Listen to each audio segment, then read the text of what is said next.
anyone know how Erin's doing? Everybody doing well? I hear she's doing well. Okay. We haven't been bugging her. Okay. She came to a happy hour that we had, and she brought the baby.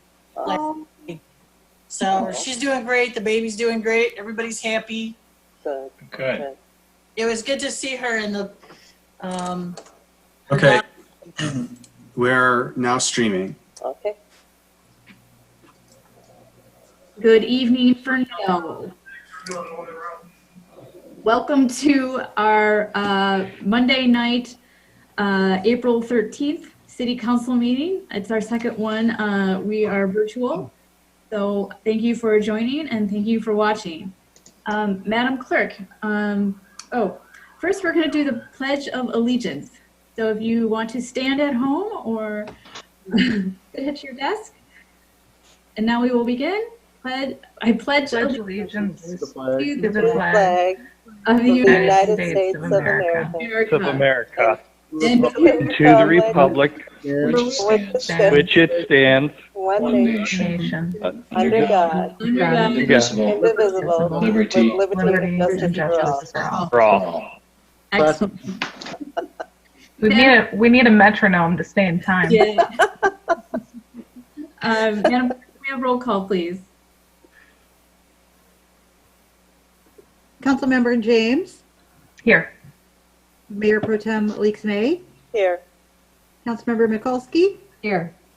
Councilmember Polika, Here, and Mayor Piana. Here. The next agenda item is the approval of the agenda. May I have a motion for the agenda, or are there any changes at this time? I'll move to approve the agenda as published. I second. support, Moved by Councilwoman James and supported by Councilwoman Mikulski. May we have roll call, please, Madam Clerk? Mayor Pro Tem Leaks-May, Yes. Councilmember Mikulski, Yes. Councilmember Polika, yes, Councilmember James, Yes. and Mayor Piana. Yes, and the agenda passes. Next on the agenda is our presentation section, and we have one presentation tonight, which is on the fiscal year 2020 budget, presented by our city manager. And he will go over our current budget process that has been slightly amended and was discussed at our last city council meeting. So, city manager, take it away. Good evening, Mayor and Council. As the mayor alluded to, we've made some adjustments that we'll go through on the general budget process and our approach to presenting the triennial budget this evening. And you will see me throw the ball to many department heads who are in the audience and who will be co-leading some of these questions. So if there are questions, please, you don't have to hold through the end of the presentation. Kyle, does this have a raise hand feature? It does. I wonder if you could just raise your hand if you're a council person, and Kyle can stop me and then let me know that it's time to pause for a question. I like to begin every budget or a major strategic presentation with just a reminder about our community vision. And the Ferndale community vision really talks about being, really looks at communicating what the ideal is for what we aspire to be in terms of community. And the organizational mission serves as the benchmark or the framework that guides city staff's approach to work and how we hope to achieve Council's public policy goals in serving without excellence. Tonight's agenda, we're going to break it down into 4 sections. The first section will be giving you a revenue overview that will be done in concert by me, the finance director, and the assistant city manager. After we shift through revenue, we'll go to the strategic plan, and that's really a walk through key initiatives for the current fiscal year. We really focus on just the current fiscal year that council is appropriating or adopting. We might project 3 years, but we only authorize 1 in terms of funding. And all of those expenditures are organized under the strategic plan. So we'll have a brief overview of what the strategic plan is and how we organize around outcomes. The assistant city manager, Kyle Paulette, will then give a brief overview of the capital plan, which technically kicks off the budget process during the fall. and we'll close with a review of special revenue rates. Now we will go to regional look back. We'll begin the presentation, and the Assistant City Manager, Kyle Paulette, will give this overview and walk you through the regional economy. And Kyle, just cue me when you're ready to go to the next section. Okay, thanks, Joe. So go ahead to the first slide there. So this is going to be sort of a look back of the last 13 years of the city of Ferndale and some of its closest neighbors. So to get things started off, I wanted to just take a look at what the recession did to home values and property taxable value in the city of Ferndale and our neighbors. So as you guys know, the taxable value is the amount that is set of which the city can raise revenue off of. And as you can see, this chart here starts in 2006 and treats 2006 as full taxable value, just as a point of reference, so that you can see the drastic swing that the recession caused. So Ferndale is always going to be this green line in the middle that you can see. And you can see as the recession hit, 2008, 2009, it didn't actually affect our taxable values until 2010, at which point we dived down under that black line, which is 100% of 2006 value.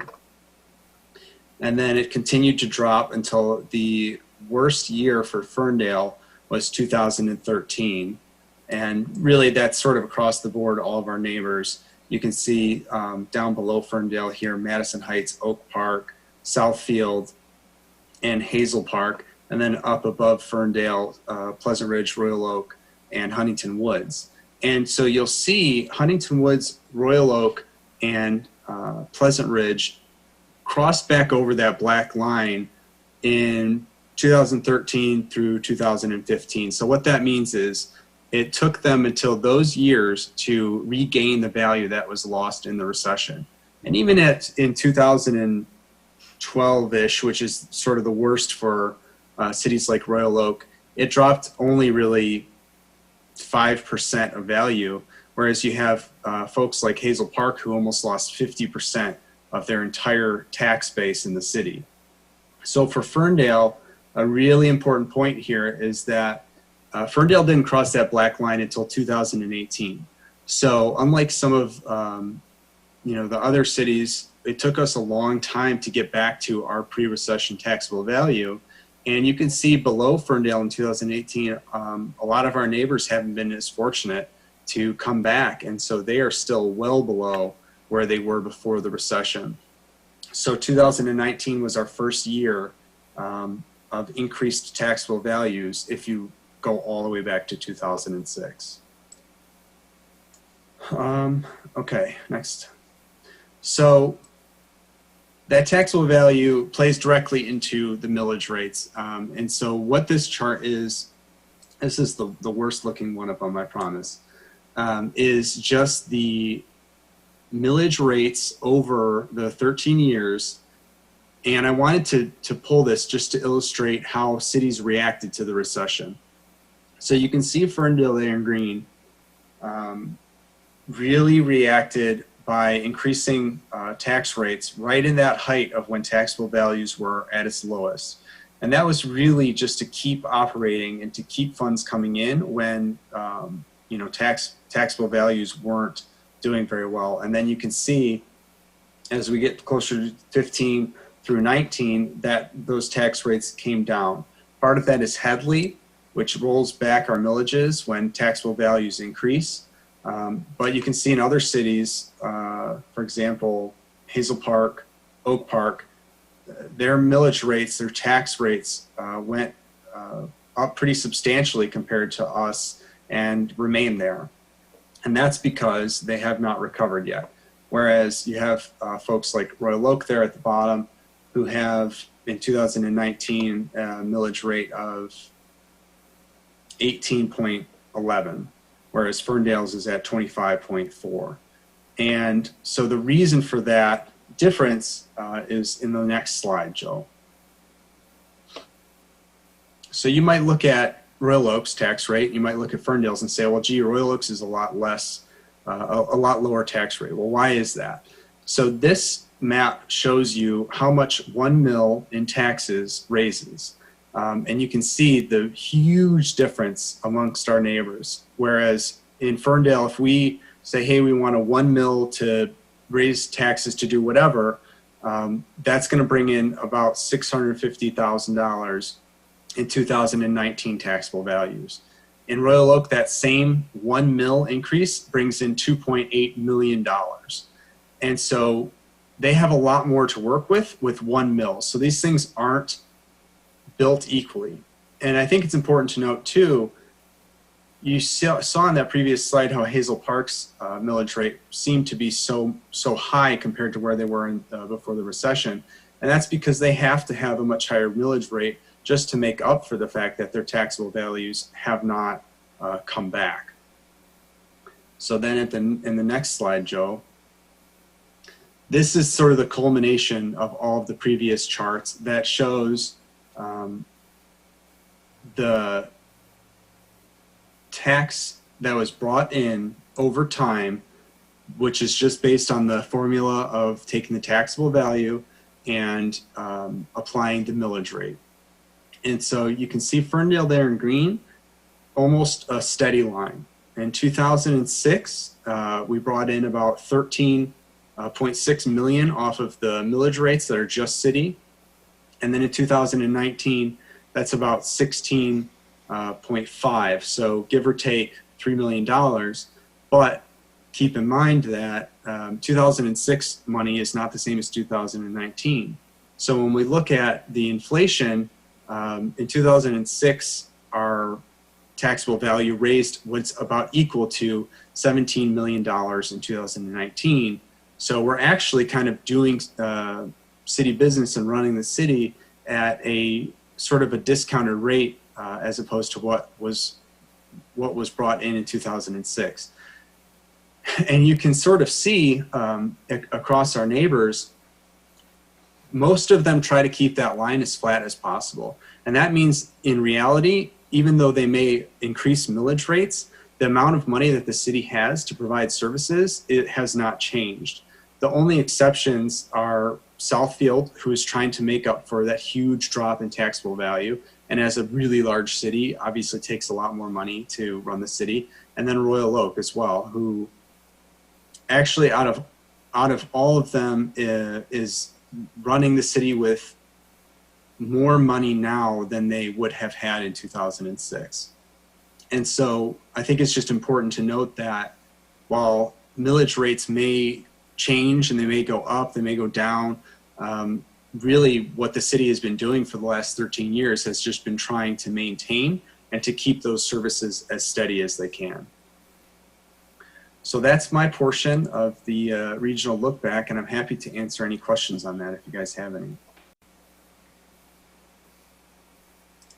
Yeah, Laura.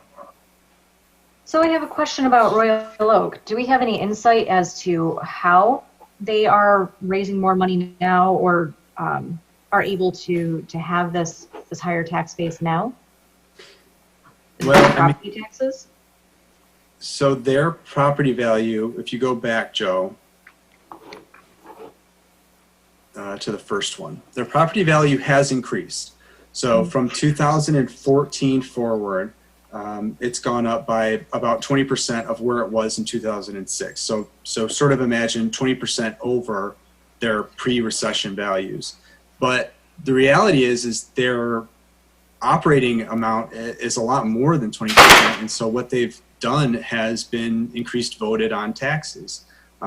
So these are mills which have to be voted on by the people. So Royal Oak residents have decided to tax themselves at a higher rate, which has increased that final slides line to increase the operating revenue that the city has.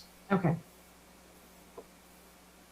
And one closing comment just on this, and I really appreciate the work you did, Kyle, in putting this all together. I think when you see how Ferndale is stacked against peers, it's a good reminder of just, that we're all municipalities dealing with a lot of these struggles outside and above a pandemic, right? But we all have similar, there's similar effects that follow all of these causes in the environment. So when you take a macro look back, it's kind of nice. And it's also interesting because you can look at the different communities and really the tax base, the community tax base really informs the property tax rate. Everything is a function of the tax base picture. So with Royal Oak, their $2.8 million is reflective of, the size discrepancy between Ferndale, their industrial tax base, their commercial tax base, and then obviously in addition with all the residential tax base. It's interesting, and I find it helpful just to get this information to help us understand the backdrop behind the municipal finance. If there are no more questions, I would be happy to zoom back into Ferndale, and our finance director, Cheryl Stubblefield, will walk us through the city of Ferndale's microeconomic perspective. Cheryl, same thing. You just keep me when you're ready for me to move forward. Okay, perfect. So let's talk about Ferndale. I think we all are familiar with Headley and how it's been working against us. So this slide shows the cumulative taxable value. So we have two portions. We have our operating, which originally was 20 mils and then gets reduced by Headley. So at this point we are at, if you look in fiscal year 20, which is where we are right now, our operating millage by law, the most that we can capture is 12.8 or 12.82. We've done a couple of Headley override votes, and that's the voted portion of the millage. And the last time we did that, I think, was in 15, a little bit before my time here. And I want to say that it was 5 mils is what they were, 5.4, which is what was calculated at the time to make up the difference between the operating millage and the voted piece. Now, a lot of communities thought that when the housing market crashed in 8, 9, 10, that this was just going to be a temporary thing, and in a few years, everybody's taxable values would bounce back. I don't think anybody really thought that the effect of Headley would carry on for years and years. So many communities passed like a 5-year voted Headley override. That's what happened in Ferndale. Then another one was voted on. I can't remember. I want to say was that in 16, Joe? Something like that. 16. They were actually on the same bond issue. There's a Headley override, and then the road bond was on the same ballot. Okay. So then that Headley override expires in fiscal year 25, which is why you see it circled here. The unique thing about the Headley override is that also is subject to the Headley override. So when we originally passed it, we said we need 5.4 mils to make up the gap. But then every time we get a Headley override, that lowers that. So what you'll see coming in 21, we were keeping our total operating millage pretty steady at 16.99. In 21, both of the operating and the voted are at their maximum capacity. So we're going to lose about half a mil just based on the override coming in for those two. And the maximum operating millage that we're able to collect is 16.5. And then you'll see the assumptions that I made. And I don't know if that's the next slide. Let me look. Yeah, so if you want to roll to the next slide, Joe. The assumptions that I make when I'm doing this projection out for 4 or 5 years is I assume that the rollback is going to stay steady. Last year, our rollback was 0.972. So this year, we're at 0.9709. And then each of the millages that I'm projecting going forward are subject to that 9.79 Headley rollback. The first year, it's going to be a reduction of about $300,000 because it's about half a mil. So you can tell based on Kyle's previous slides on how much a mil is worth, and half a mil obviously would be half of that, so we're about 330. The taxable value projections that I use, I've worked with the county in the past, and they had some pretty high projections for Ferndale. Last year, I think they were telling me they were at like 5 to 7. I wasn't necessarily comfortable with that. So we've tried to take a conservative approach in our taxable value, because it's really easy for me to come at the end of the year and say, oh, bonus, we have another $200,000 in tax revenue that we weren't anticipating. It's a lot easier to do that than to say, I need to remove $200,000 from the budget. So I like to do this portion, because it's such a large portion of our revenue, I like to do this very conservatively. So we're about 2% less than what the county assumes our taxable value projections. And these are projections that I look at every year. I'm pretty confident with these projections for 21, because the way that they work is the taxable value is calculated at December 31st. So our taxable value calculations won't be affected by COVID-19 until the following December. So I think we're going to know, we're going to have a much better handle if it's going to, you know, what it's going to do to the economy and how it's going to take housing values, if it'll do anything to the housing values. I think we'll just, when we talk about this again in August and September, I think we'll have a much better handle. And plus we're far enough away from the following year to be able to make any corrections we need to make based on any unknown COVID issues. So Joe, if you want to flip to the next slide, please. So these are this is a visual of our operating millage and our voted millage that makes up the piece that we collect for operating. So you'll see the green towers are where we're at with our operating millage that is subject to Headley. And then the towers in yellow are the piece that we've been making up in Headley. So if we were to take the slide out to 25, when the Headley expires, all of that revenue that you see is in yellow is automatically going to go away. You want to do the next slide, Joe? So this slide is the other large portion of our revenue, which is our state revenue sharing that we get from the state of Michigan. And the gray line at the top is the total of the two lines at the bottom. So you can see from 2000, we were getting $4.5 million a year from the state. And currently we're at probably 2.75 million, because the state just continues to reduce the revenue sharing that it sends out to the locals. There's been a couple of different, there's a constitutional piece and a statutory piece. The constitutional stays really steady. I was really hopeful last year because they were making a little bit of headway and they were kind of bumping some of their projections up just like 1 or 2%. And we looked like we might be going in a positive direction for a change. However, I believe that the state is going to get their COVID money from some of this. And I think if anything is affected from our revenue immediately based on COVID is going to be these areas. I'm not sure how far behind us the state is in terms of if they look at where they're at sales tax wise, census wise, and then we get that money 3 months later. So there would be a 3-month lag in that money they give to us. I'm not sure what their time frame is. I do know that we were projecting a little bit of an increase because part of this money is also calculated by the census data. And I believe, you know, the 2010 census, we were at 19,900.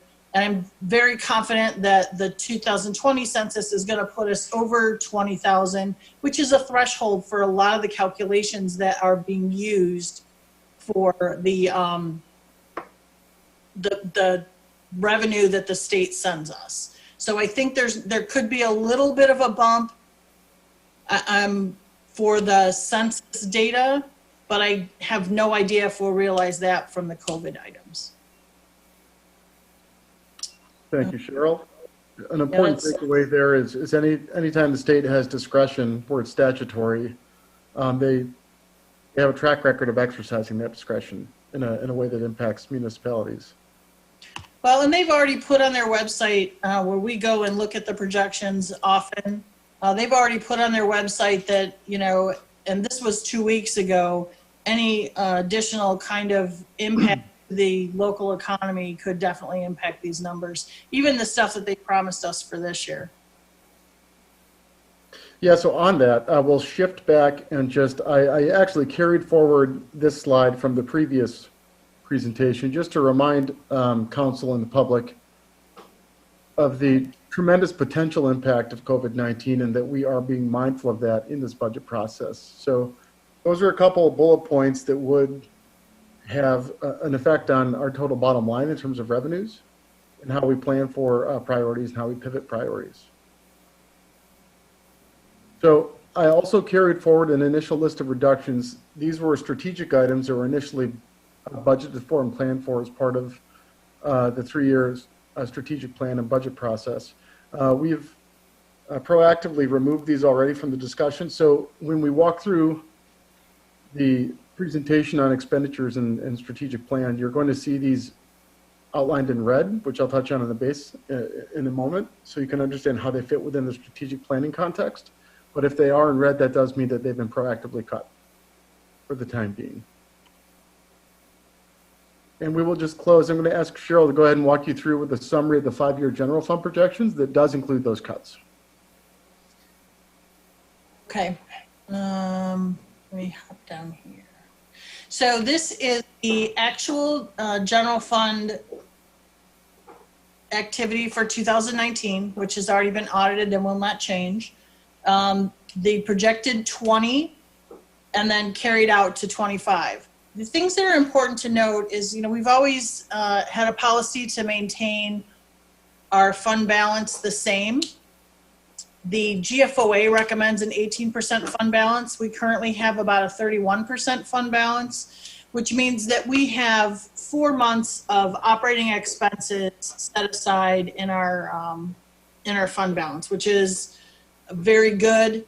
It's a very good position to be in. We're able to, from the finance side, invest that money and make some interest so that our money is earning something. But what we're doing, what you'll see on this slide is we're taking $2 million and we are loaning it to the water fund at a 1% interest. And then you'll see each year a payback amount of $410,250 would be the payment that the parking fund would send back to the general fund and would go back into fund balance.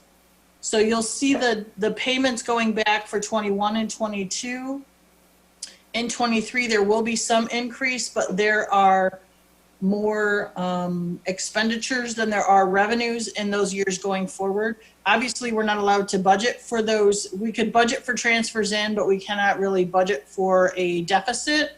And so this is just to try and give everyone a snapshot of where we're going with things and what it looks like, what our fund balance will look like if we stay on the same trajectory that we are on today, with the unknowns and lowering some of our projections for the Headley rollback and for some of the state disinvestment. This is just a snapshot of what that'll all look like.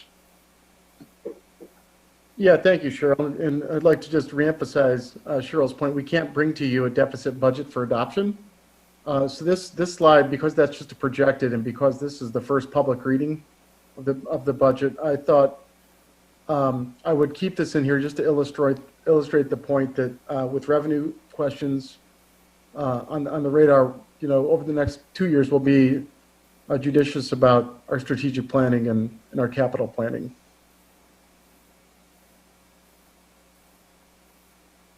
Can you go back? Just a question. The ending fund balance, that's all at 18%, or is it 21 again? I can't remember. What we did is so the funding balance of 6.8 that we have right now, or that we had in 19, was 31%. Okay. The 2 million out, that'll lower us to 21%. So we're still going to be above the recommended fund balance. And it's a recommended fund balance. I want to tell you this to help you understand. It's a GFOA recommendation.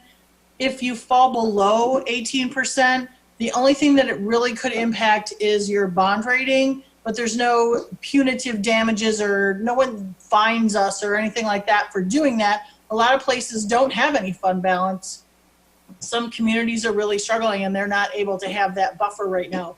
So to your point, the 2 million coming out of 20's fund balance will take us down to about 21%, and then we will gradually be going back up.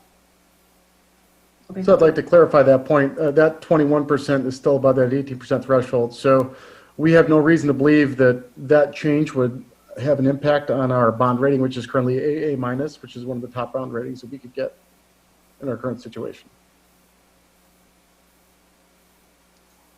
Can I have you guys repeat? So did you say the 2018-19 was at what percent? 31. 31. And then the 19-20 was? If you reduce the fund balance by $2 million, your new estimate would be 21%.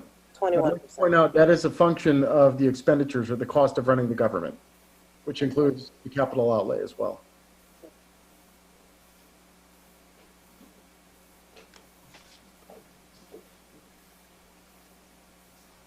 Yeah, we have a healthy rainy day fund. Well, it's a good thing because we have a rainy day. A pandemic monsoon. Are there any more questions before I move on? No, this is good. Thank you. Okay. So before we move into strategic initiatives, again, bringing forth last council meeting's presentation, there are tools that help us address this current situation of being unknown. So we have a planned budget amendment that we're recommending City Council go through. We're going to target a budget amendment in September, and our hope is that we have an August strategic plan update and then a better idea of the economic impact and how we're going to be reopening our communities strategically moving forward in a healthy way. So on to budget initiatives. In the following section, all of our budget expenditures are organized under the critical success factors, which are defined under our strategic plan. I'll go through those in a minute. If there are any personnel requests that are of significance, we would organize those under succession planning, which is a function of our fifth critical success factor, organizational and financial excellence. The idea here is to help you understand that everything we do is organized around strategic outcomes. So two goals of the strategic plan are alignment and plan activation. Alignment and activation, we call it the A-team, or at least I call it the A-team. I love it when a plan comes together. You can see that all of our plans are a function, and this is a function of alignment. So the top doll, we talk about the City Council's biennial strategic plan and the city's master land use plan update, which is a function of a statutory function. Below that, you see all of our priorities and our major project plans are all organized under that framework, which is why you're going to see our budget projections today organized under that same framework. Our 7 critical success factors include economic prosperity, safe, protected, and engaged community, supported infrastructure. We must have accessible transportation and strong regional partnerships to succeed. We endeavor for organizational and financial excellence, and that's an internal metric. And our healthy, connected, and invested neighborhoods are paramount to our success. When you read the strategic plan, which is available on the city's homepage, and if you walk through this budget organization, you'll see how it cascades, where the top layer of the plan is a critical success factor. And we define that as things that must go as planned in order for the city to realize its vision. An example of that is the city must pursue economic prosperity in order to realize the vision of being a benchmark for modern community health. An initiative can be translated as a project, right? So these are the initiatives or projects that support those outcomes. And then the action or the tasks and the smaller budget level activities that support those projects, which support those outcomes. So the takeaway here is there's a rhyme and a reason to how we organize our activities. We will have 7 sections moving forward. Each section will highlight the definition of economic prosperity. These outcomes were defined at a City Council joint session in 2017 and adopted as part of that budget process formally. So CSF1 is economic prosperity. Ferndale has an energetic downtown. We're expanding an innovative industrial district. Our entrepreneurs look to Ferndale to start and grow their businesses and contribute to a balanced and local stable economy. We have 3 initiatives that are supporting that, reflected in the budget process that we'd like to highlight this year. 1, small business support programs, which are sponsored by CED Director Jordan Torty, as well as a GHG inventory. I believe his department will also speak to any questions on what the GHG inventory is on behalf of Aaron Quattel, our sustainability planner, who's out right now. And we'll talk about the fulfillment of downtown office space as being another key initiative. 2 green lights we have. You'll note that we have $100,000 in small business support that we've asked for.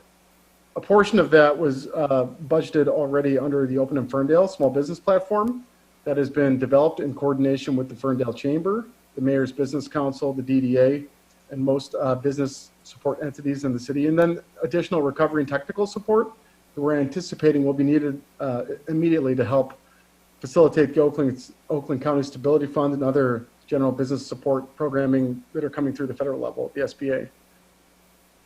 There's $62,000 in greenhouse gas inventory budgeted to support next year's climate action or climate crisis plan and master land use plan update.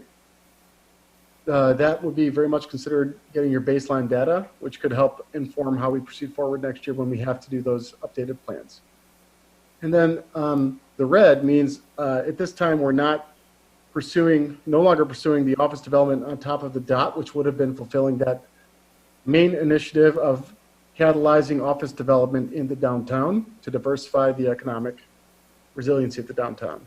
So before I move on to the DOT, I thought I would hold for questions on any of the top 2 initiatives for small business report or GHG inventory. Jordan Torty is available for questions.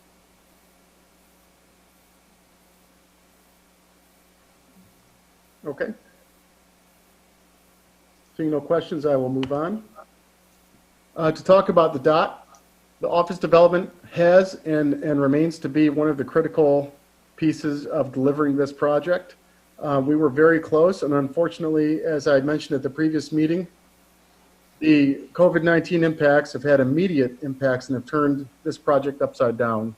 Our developer, since COVID, has lost their bank term sheet from their lender, and a few of their investors have walked, mainly anecdotally because cash is king right now. They want liquidity with an unknown market. So with that being said, my focus is to complete this project and focus on getting a parking development open and getting West Troy Street open as a primary core component of supporting our downtown in the recovery of after COVID-19. So that is my first goal, is just to make sure we get this project from the city side closed and buttoned up.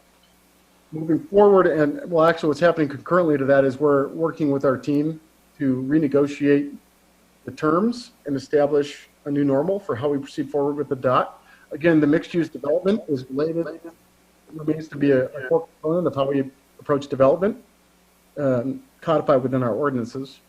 And so we will continue to focus on the office and the residential and the street level retail with this developer and moving forward. So I hope to have a update on the development agreement adjustments that we'll be making in June when we bring the short-term loan recommendation to help us close this project out. And with that, before I move on to the second CSF, I will hold for questions, if any. Joe, so I just wanted to make sure that in light of everything and what we're dealing with,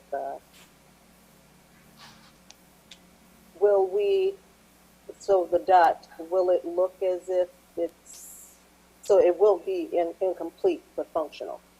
Is that what I'm hearing? The public portion will be complete, and so council always endeavored, the vision for the project always endeavored to not represent this as just a bare concrete parking structure. So all of the facade will remain, the artistic design features will remain. What won't remain is that top glass section, that's the future office. So it'll just be reduced in height for the time being while we continue to try to redevelop what that concept for that office will look like. But, you know, this is extremely disappointing. I said I would never approve a standalone parking deck. And sort of here we are. You know, out of reasons that none of us created, Mother Nature sort of came at our door with this virus. I'm very disappointed where we are, but the priority, as you said, is getting it open and getting it functional so that it can be part of the recovery process now of supporting our downtown business community. And as we said at our last meeting, we're hitting the pause button on a lot of investments. Unfortunately, the pause button was hit for us and for the private developer from their own investors, which is also out of our control. So while we rethink and, you know, support Versa coming back with, you know, another idea or version, we're still in the game. And we're not going to let our guard down and let a standalone parking deck be the final build of this project, because that doesn't help a downtown either. Doesn't help get us toward our goals of more people working and living in our downtown besides parking. Yeah, Mayor, thank you. We still believe, and I think the developer believes after the market stabilizes, it's not a question of if, it's just when. So the demand is there. Our downtown, all of our assets are there from our community and our downtown and our core values. Everything still remains the same. It's just a matter of when. So we will get there. Joe, a real quick question. Do we have an idea as to when we expect construction to start again? I have a meeting on Wednesday, but really it's aligned with the governor's stay-at-home order, which still doesn't include this as critical infrastructure. So from my view, I believe we are still sidelined until April 30th, and then we'll revisit. I can tell you Colasanti is looking to get this started and completed just as much as we are. Okay, and the 1+ months would be from the time that they start construction again. That would be our expected finish date so that people can actually park in there? That's an actual running time clock. 1+ month is just as of today. Really, our productivity is slowed down pretty quickly on March 13th. Mm-hmm. And since then, it's been slowed, and it absolutely stopped to zero production. I think it was March 23rd. So that's from today. That's a running clock. So if we're running to April, when we present this at the end of the month, it could be close to 2 months. Okay. Articulating that timeline is a priority for me as soon as we are able to reconvene the construction site, for sure.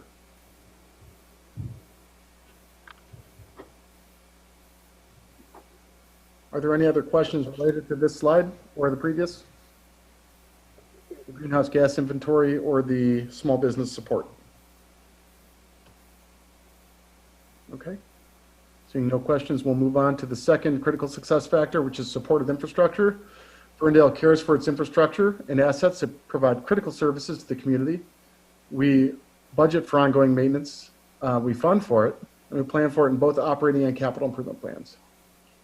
Infrastructure will include not just public facilities, but also public infrastructure such as water and streets you'll see here as well. Here we're going to articulate 3 priorities that I think are generally of interest to the public. So we'll comment briefly on the water lead line replacement program. Deputy DPW Director Dan Antosk is here to help field questions that you might have around Eagle's requirements and what we are doing to respond to those this year, because there's essentially a 5-year step plan with their requirements. The city facilities capital plan, we're going to talk a little bit about that, and then some reinvestments we're making into downtown sanitation as a result of the sanitation plan that was presented to City Council in March. So we'll kick off actually with the sanitation fund. So the sanitation fund is a separate tax fund. It's called a special revenue fund. That means it's not general tax purposes. We have prepared over the past several years a sanitation capital fund that we've been waiting to make investments from once we had our plan in place. And so we completed the sanitation plan that was presented to the council last month. And in that plan, there were some tier 1 recommendations. We're looking to act upon those recommendations. And as the Russian doll slide articulated, every plan we do fits in within the larger framework of the strategic plan. that helps make sure that we execute and we don't just succumb to the classic government plan on the shelf. And so here you see the Tier 1 recommendations. We're moving forward. We do intend to enclose our downtown compactors. We will update our sidewalk trash cans. We're working with soccer to see if they would be willing to fund 50% of those. There's discussion that they could be through a grant, so we're looking at that. We're looking at recommending the selection of a Downtown Green Initiatives ambassador, and that position would be overseen by our sustainability planner and also a DPW director, and that'd be a shared position that we believe is required to help move some of the sustainability programs forward, including the pilot composting waste and recovery program that was presented during the initial sanitation presentation. And if there's questions about that, I can take those on before I move to the water and sewer fund. Are there any questions about sanitation investments? I don't think so. Okay. Hearing none, we'll talk about the water and sewer fund. And we have $300,000 budgeted in the water fund, which is another special revenue fund. To clarify, that's not general fund tax purposes. The water rates essentially pay for all these programs and all these capital investments. So the lead line replacement inventory program is a function of the state department, which has been renamed as EAGLE, E-G-L-E. I can't remember what that acronym stands for the life of me. We have a raised hand. Well, we'll hold that for the time being. We're presenting to the council, so it'll be up to the mayor to open up to public discussion following the presentation. I would recommend to hold. Yes, we'll hold to the end of the presentation. Okay. So there is a conflict between the state's EAGLE's mandate and some statutory constraints about the water fund. And so we are sorting through that. Most municipalities are still sorting out how to best fund lead line replacement inventory, whether that be through special assessments, utility rates, that's to be determined. But the cost of replacing the lead line replacement is significant, and the city doesn't have enough cash on hand in its water fund to actually implement the lead line replacement program unilaterally without some kind of funding stream. So to that point, if there's any questions about it, we are scheduling $300,000 towards our inventory program, and that inventory program helps us articulate or better understand the data behind our actual service lines, private service lines, what is lead, what is galvanized, and what is unknown. And our DPW director, Dan Antasa, can field any questions if council has any. This is Councilmember James. I'm not sure if I completely followed your concern about the funding on the lead line replacement program. Is the city constrained in what funds it may use for that program? Does it have to be funds from the water fund? I'll actually punt that question over to the city attorney, Dan Christ. I think the problem there is you're making private property improvements using either general fund, if it's a general tax fund, on private property improvements. And then from the water fund, you're using a public utility to make general improvements on private property, which I think is the concern. But Dan Christ, do you have any input there? Well, as the city manager indicated, that's exactly the issue, that notwithstanding the new regulations from the state, which says that to the extent that there's going to be any improvements to the water lines, any potential lead leads have to be corrected and replaced. Even if on private property, there is a constitutional issue of whether it's appropriate for the city to utilize general fund monies or other city monies for a private purpose. And that issue has been raised to the state at the state level, both through the MML and I believe through some initial administrative litigation initiated by the city of Detroit. There is not a consensus on the appropriate response at this time yet. So can I just recap and make sure I understand correctly that we've sort of been put in a bind where we have this mandate to replace these lead service lines. Our residents are concerned about it, certainly, and we want to fulfill that mandate, but we're constrained in what funds we can utilize to meet that mandate. Is that right? Yes, in a word, that is right. To the extent repairs are undertaken, the new rules require that copper leads and lines on private property also be corrected. And so that is essentially an order, a unfunded mandate by the state, which is not, they have not provided a mechanism at this point for the city to address and satisfy that cost. It's just out there as a requirement without a funding vehicle or vessel. So you see it. So there's no question about the public health importance of the line replacement program, which is why it's in the strategic plan here and articulated as a priority. But it is a funding question, and so it's going to be. I think the DPW deputy director can correct me, but I believe it's $5,000 a line on average. Just a general rough estimate right now to replace. And if you have a significant number of lines, that number will add up. In terms of fund balance, you'd be drawing on any uncommitted or cash available that you have in terms of water fund balance to help fund the initial rounds. But then again, that is money that isn't growing, right? We're depleting it. So eventually that does run down the nil. That's not a very sustainable funding model. So the Michigan Municipal League has been advocating for cities on this. And cities, while we're supportive of making sure we're stewards, leading stewards of public health and making corrections to legacy pipes, cities viewed this as another expense already in a revenue environment where it's already decreasing by the state. So cities everywhere are really struggling with how to figure out how to pay for this unfunded mandate. I think our team here has identified some creative solutions, but at the end there's still a lot of unknowns about what we're able to do to pay for this in the long run. And aren't we still figuring out how many lead lines we have?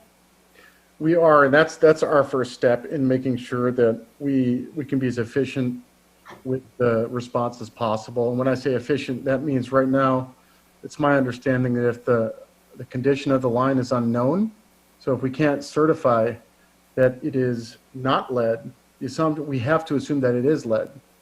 And so if it's unknown, that's going to add our costs. So we might reduce our unknowns with this initial lead line replacement inventory program, which is why you're seeing this budget allocation in there. And just as a reminder, I think I recall this from a previous meeting, but has the meter replacement helped us identify lead lines, or the reverse, identifying that there are not lead lines at certain locations? I'll ask DPW Deputy Dan Antosik to comment on that. Can you hear me? Yep. Yes. All right, perfect. So yes, the water meter replacement program has given us the opportunity to, at this point, get into the households of 3,300 properties in the city of Ferndale and verify the pipe material coming into the house, which is a good thing for us, because with the mandate from the state, there are 3 points of verification that need to be made. One is in the house, whether that's copper, lead, galvanized. The other section is from kind of the foundation to the house to your shutoff, where the city has a stop box where we can turn the water on and off. And then you have the third point of contact for your pipe material, which is from the stop box to the water main. Now, the importance of the lead line replacement and helping gain a better understanding of the inventory, like Joe touched on earlier, is the unknown. So one of the great things right now is with the water meter replacement program is it gives us an opportunity to collect that information that we have to collect. And then what we can do is really make assumptions and also back it up with documentation for what we have that goes from the water main to the stop box based on the year that that water main was replaced. Because at a certain point, you were no longer allowed to use lead components and you had to switch over to copper. And everything that we do in the road from the water main to the stop box, we do with copper. Now, the bulk of this $300,000 for this next fiscal year is to help us gain an understanding of what is basically in the ground in the front yard for your line material from your stop box to the house.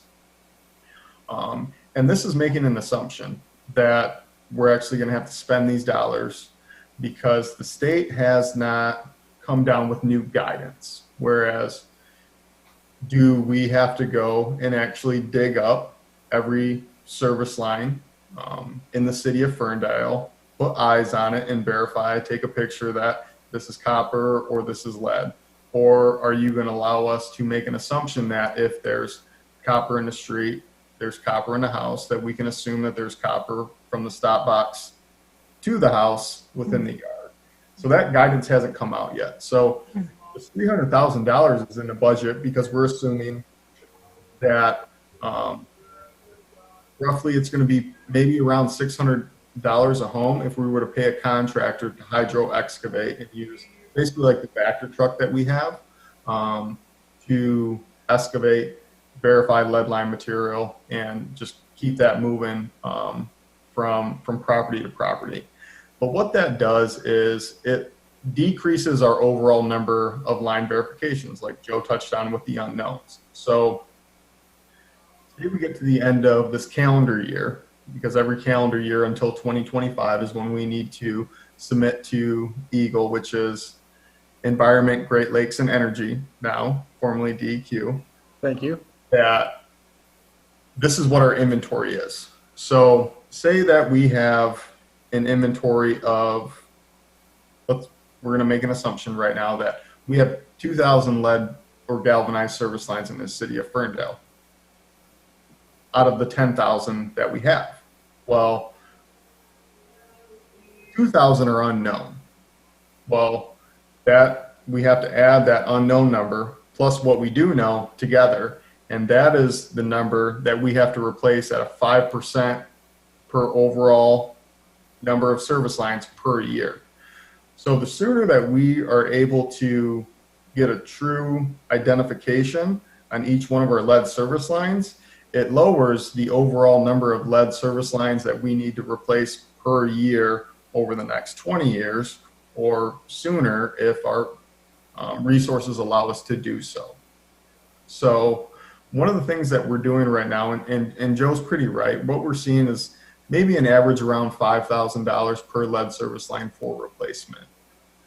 What we decided to do is we joined up with SACWA, South Oakland County Water Authority, which is basically kind of a mirror image of your SACRA communities.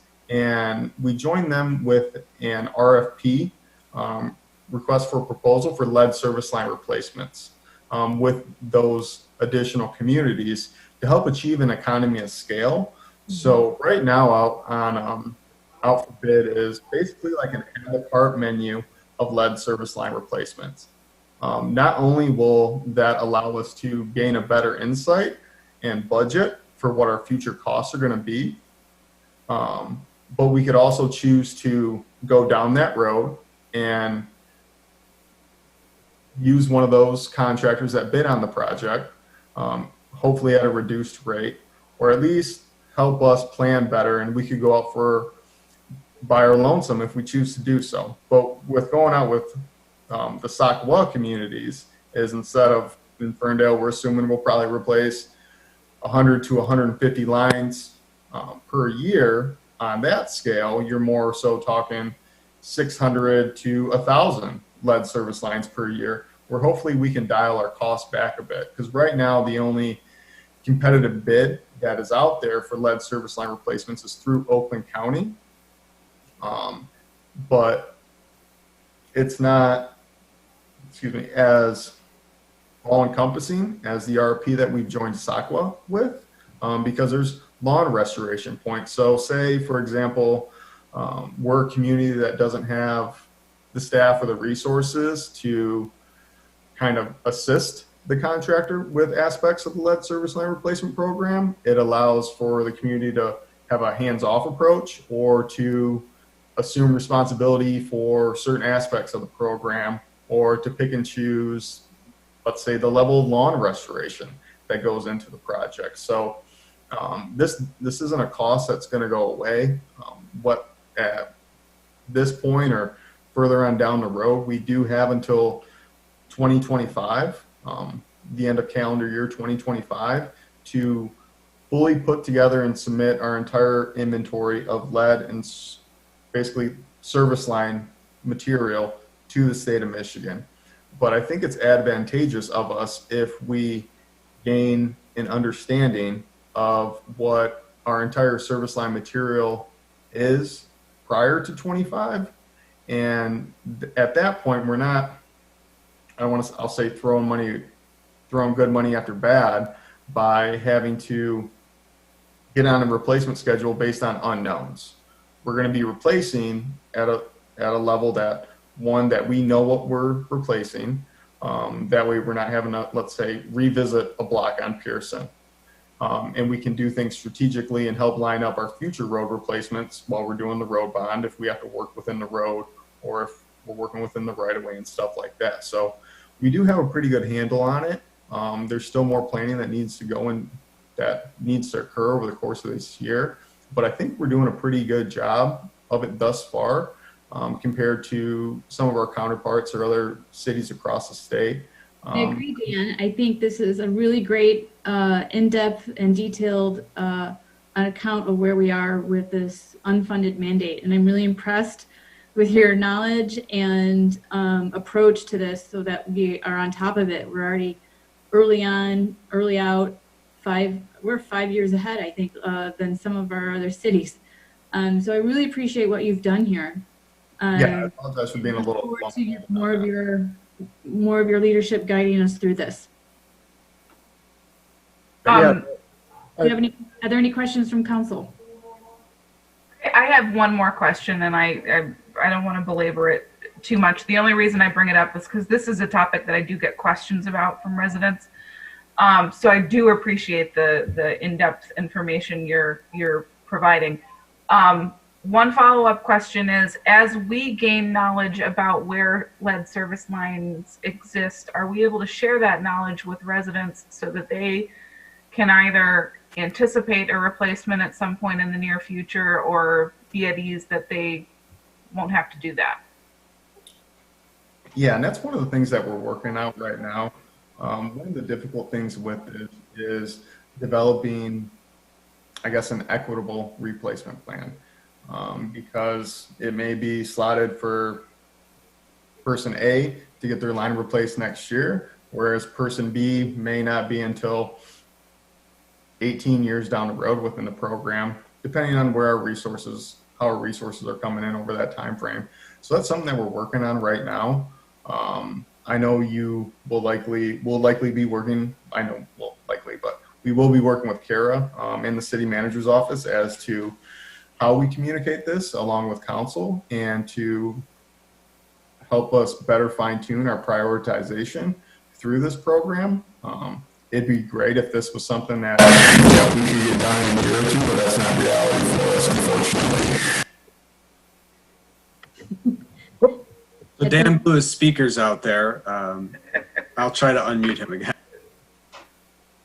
Well, we were actually about to go into the Megadeth portion of the presentation. So, oh, poor Dan. That was technology's way of intervening with a long discussion. If there's additional questions, we'll we'll queue them up again at the end of the presentation. How about that? Thank you. Thank you. The next slide we'll just touch base on. This is one of the cuts we talked about that would be in red. So there was an initial budget for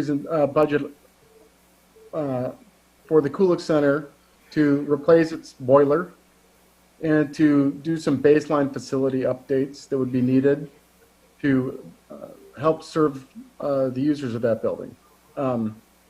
As many know, that building is quite old, like many of other buildings. So we've been working with the council and schools on a concept of what that might look like to do some baseline improvements there. We are the leasee of that building. That's a school property, so we are the leasee, and we are required to, under the current agreement, fulfill the capital improvements. That's our liability. So, but because of the unknowns right now and because of the significant expenditure, what we are asking is to reconsider all of our city facility needs for our users. Again, this is in the plan because it remains a priority. It's a priority for all the users of the building. It's a priority for the public who interfaces with these buildings, and it's a priority for our staff and first responders who use these buildings to provide them with the best that we can. So I will be recommending that we conduct a city financial analysis of all municipal property and deliver a report to City Council when you reconvene in the fall, and you'll have a good understanding of what the true cost is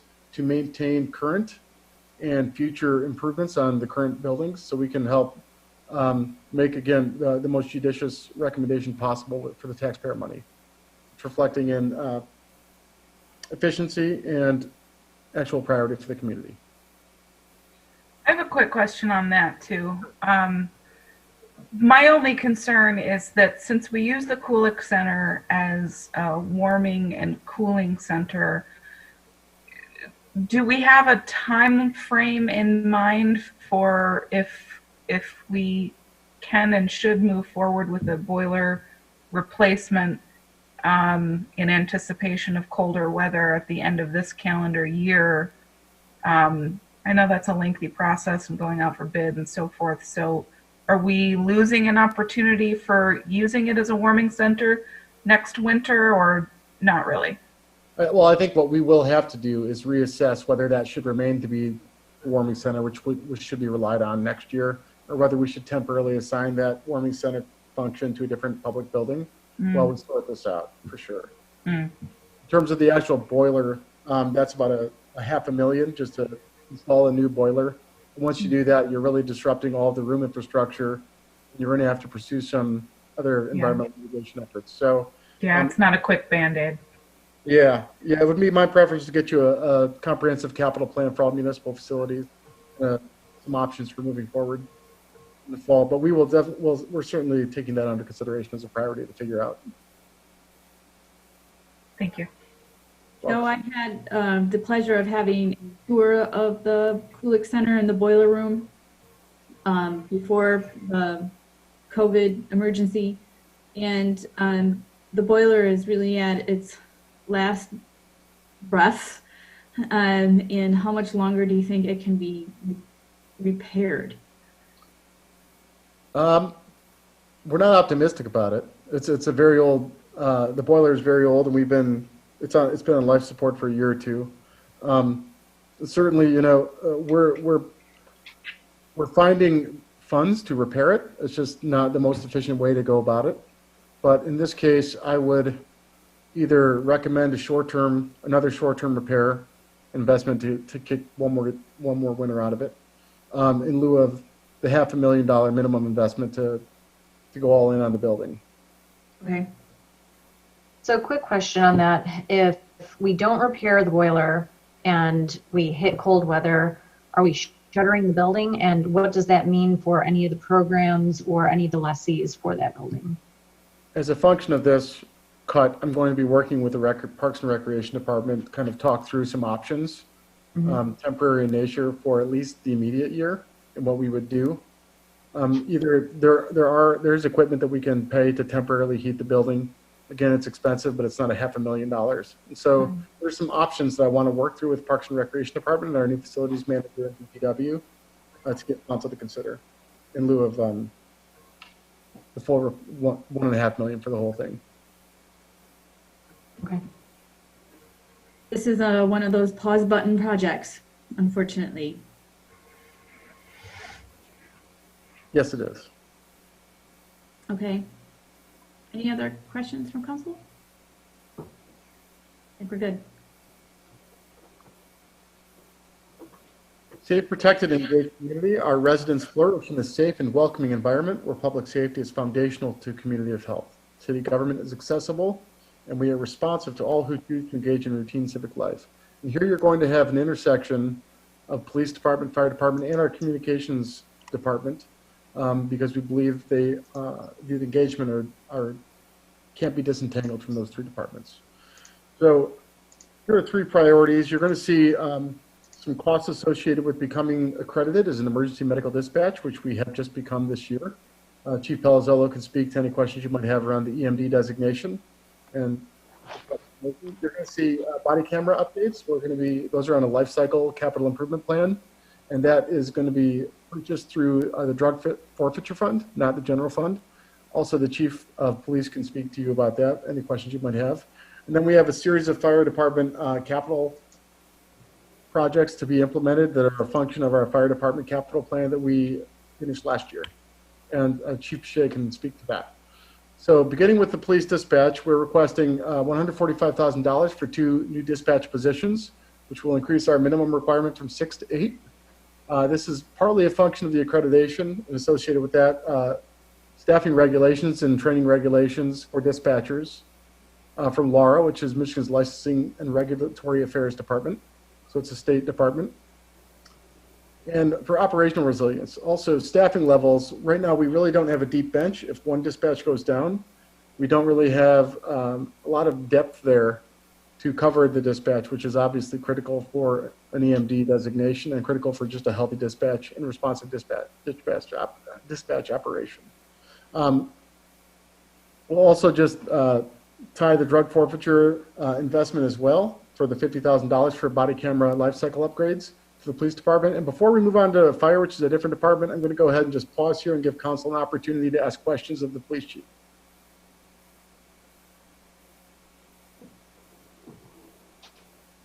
Hearing no questions, I'll move on to the fire chief. The fire chief has a series of critical capital projects that have come from the capital plan that they completed last year.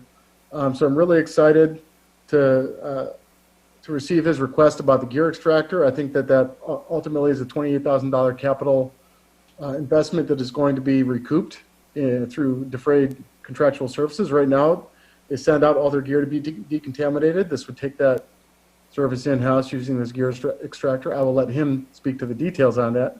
And then also with the mission of alignment with our police department, they're going to be installing mobile dashboard computers, much like all of our police cruisers have, on all of the fire engines. So we'll be capturing a lot of that data and syncing that data up with Oakland County's climate system from the fire side and EMS side, which is exciting that we're going to be doing that. That also is aligned with the EMD best practice standards that we're going to get through that designation. Are there any questions for the fire chief about the requests for capital improvements for Fire 1 and Fire 2 and Fire Fleet? What sort of savings are we expecting from switching over to the gear extractor? Chief, I'll allow you to take that. You want to talk about just what your current costs are for contracting that out? Yeah, so we spend several $1,000s a year sending out our gear out to Livonia to get cleaned by a professional agency. And it takes a firefighter to go out there. You're paying that person overtime, wear and tear on a vehicle, and then to return as well. But you're also spending quite a bit of money on professional cleaning. So over the period of a couple of years, I think that money would be recuperated. It also allows our gear to be cleaned in-house, whether each firefighter has 2 sets of gear. If you're sending out that 1 set of gear after a fire or a medical run where they got contaminated, you can clean that here because you can have that done within 48 hours instead of 3 weeks. They hold that stuff for 2 to 3 weeks because they're doing so many fire departments. A lot of the bigger departments have their own gear extractor. What it is like a super washing machine. It holds about 60 pounds of clothes. It cleans the what we call PP, the bunker gear, the gear you see us wear in fires. Those sets of gear are about $2,000 a piece. Sending them out and getting cleaned with their stuff, you don't know if this stuff's going to break down faster or not. So Sure. Over the few years, I'd say 3 to 4 years, you'd probably recoup all your money on that. Okay. It's just much Thank more you. efficient too. And what's the anticipated lifespan of the equipment, the gear extractor itself? I believe it's 12 to 15 years. I'm not 100% on that. I can email you that. It might be longer. It might. I know it's over 10 years.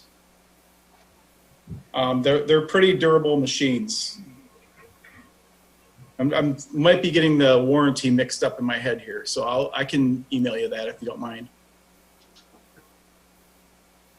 Chief Bechet, Yes. this is Councilman Polika. You and I had talked about, actually I remember talking about it at one of the council meetings, the Lucas device that performs automatic compressions when trying to resuscitate someone. Is that in this year's budget? I believe that it got graded and it got put to the 22 budget. Yeah, Chief, I can also talk to that. Greg, that's on one of the temporary cuts is not a priority. It's more of a could have, not a must have. And so we're going to bring that back for council to consider in the fall once we understand the economic shakeout. Okay. Excuse me, to that point regarding Councilman Polika's comment regarding the Lucas device. I was just wondering, why is that not considered a priority? Because based on what I saw, it was limited contact with individuals based on what we're dealing with right now. Why is that considered to be not a priority right now? I think it is a priority, but just during the process of CIP, it didn't get graded as high as some of the other projects, like the ventilation system that we just got installed. I think it just didn't grade as high as it potentially could have during that process. And that was before the COVID. Yeah, then please, I don't want you to misunderstand. Because it's not a priority at the moment doesn't mean it's not important.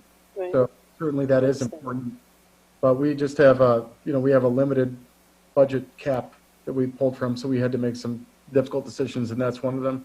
But we do have an opportunity to revisit that. It's a fiscal year, not a fiscal month. So if council chooses to bring that back in September and reassess that as a priority, then that is still a fiscal year opportunity that we can pursue. Thank you. Yeah, well, yeah, I agree. I'll be bringing it back up in September. I didn't agree with it, how it was rated at the CIP process either, but that's why we have a group of people and not just one person making all the decisions.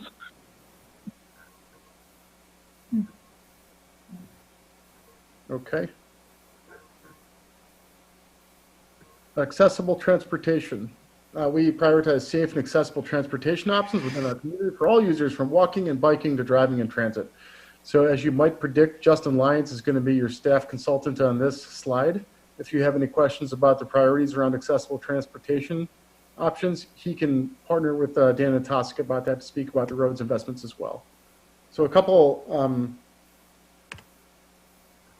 observations. The first one, we are completing our Complete Streets Plan update, which is called Ferndale Moves.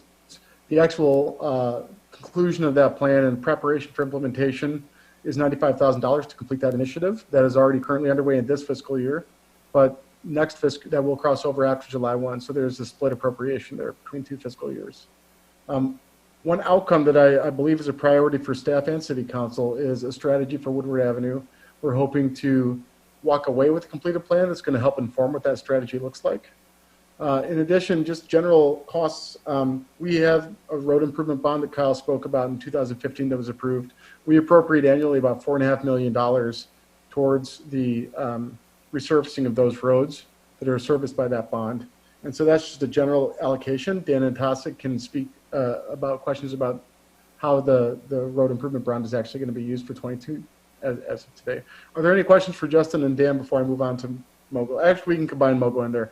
This will just be the first contractual service year for the MOGO Regional Bike Sharing Program, and Ferndale's allocation is about $5,000 a year as part of our membership. I have a couple questions and just clarity question. The Complete Streets Plan is the Ferndale Moves update, which the RFP has already been released, right? For seeking a potential vendor. Justin Lyons, can you dial in?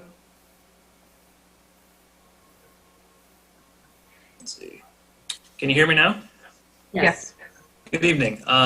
Yes, so our request for proposals has been issued for the Complete Streets Plan.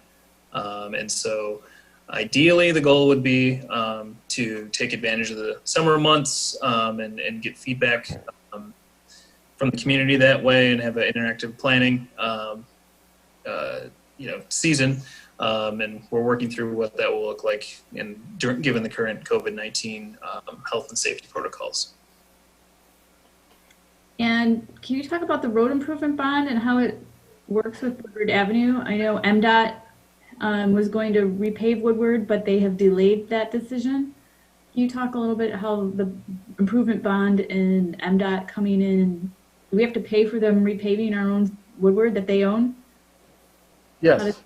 How does that work? Yeah, I'll let Dan and Justin speak to that, but yeah, the road improvement bond is allocated more for local streets for the most part, but Woodward Avenue is definitely a state road that's on our expenditure line. Right. I can clarify a bit. So Woodward Avenue, anything additional that we do, such as improving pedestrian crosswalks, changes to the curb, sidewalk, that is all things that the city would have to fund. And that would probably be through a different account, I believe. But the local, excuse me, if MDOT were to repave, and they're committed to just putting back what is there with and paying for that portion. But anything above and beyond that would be it for the city to cover. Okay, thank you. So while we're talking about the Woodward Avenue strategy is, I know that a while back there was some kind of surveying done, some public input, some different ideas pitched. Am I correct that there is, at this time, there is no specific plan or strategy for those additional improvements that the city of Ferndale would make? Am I right that is as yet to be determined? That's correct. Yeah, nothing's been determined yet. There was that initial pedestrian and bicycling safety audit that was done last year. That came out with a concept plan that council at the time generally supported, but it wasn't a plan. So that was kind of seen as one early step with many to come. So there's a lot more community engagement to come with that. Whatever the outcome of the direction from council and the community would come with further designs and things like that. And this, staff and the city would apply for grants. And so it was a kind of an early step with much more to come. So the goal would be to have more community feedback regarding Woodward as part of this planning process. But I would not be surprised if there's more that comes after that as well.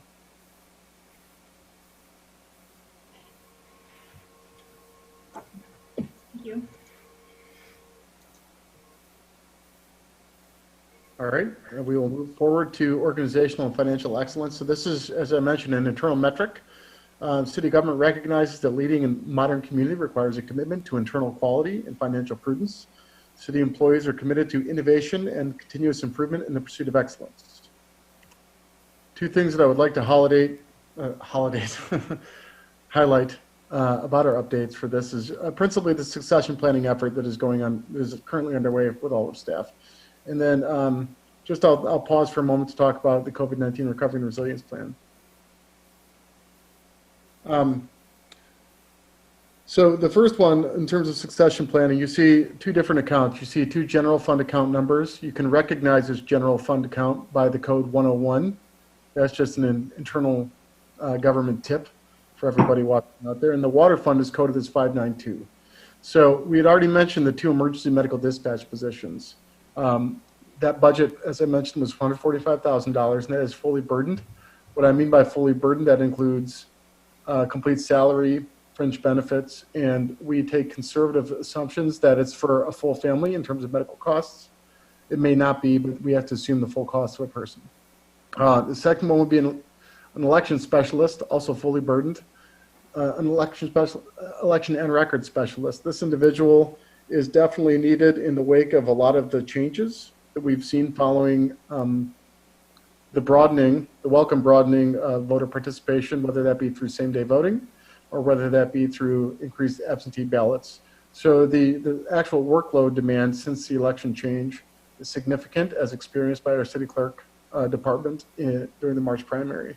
And so there is a recommendation that we develop as part of our succession plan some depth in the clerk's office, and that's a position that you're looking at right now. Also in the water service department, we're looking to consolidate our service and billing functions. Right now they're currently separated by two different departments. I'd like to consolidate the position in terms of functions. So you have a water service dispatcher. This is who's at the DPW yard, and they take and process about 60% of their time is processing water dispatch calls, coordinating with our actual water department to perform the work, and then do follow up with customers. Then on the billing side, you would call a different number if you had questions about actual information about your bill. So what we're suggesting is reinstituting a position that's been vacant for about 9 years in the water department. We vacated it in 2011 during the time that Kyle kind of talked about. And I think we would like to bring that back, but it's going to look a little bit different in that we're going to consolidate the functions. And that's what would change. So those are your three staffing recommendations that we're going to be presenting with right now. Any and other all staff recommendations have been suspended until we can reconvene in the fall session. We might have more information or different information to give you at that point. I do have a question, Joe, if I may. Sure. So the water service dispatch, that is something that we're bringing back, but how many people are in the billing right now? How many employees? It's actually a function. It's a split position. So we have finance customer service representatives who manage our accounts billing, our accounts payables and our billing, and a couple other internal procedures. They also incorporate overseeing the billing process in general. So what we're suggesting is rolling that into the dispatch position and making it a function of one actual position rather than a split duty to improve service. So will that be one person or multiple people? It will no longer be multiple people sharing the duty. It will be one person. Got it. And Cheryl with finance can take questions on that if there's any questions about the operation itself for billing.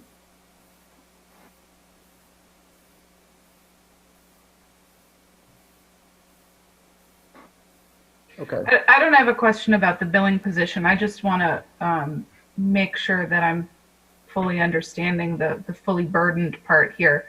So I'm just going to pick on the election specialist position. This slide doesn't suggest that there's going to be a salaried position at $71,000. This is a very high estimate of the total cost that position could cost, which would include salary and healthcare benefits and everything else rolled into that. Is that right? That is correct. And our HR director, Dan Jacey, if you're online, if you want to just talk about our approach to estimating these positions.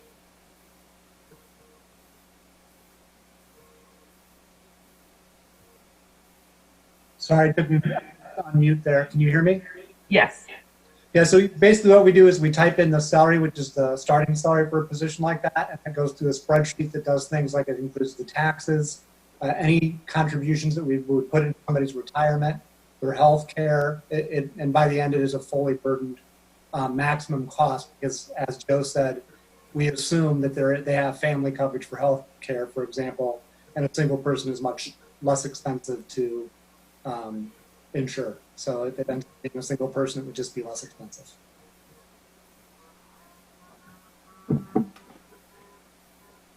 Any other questions?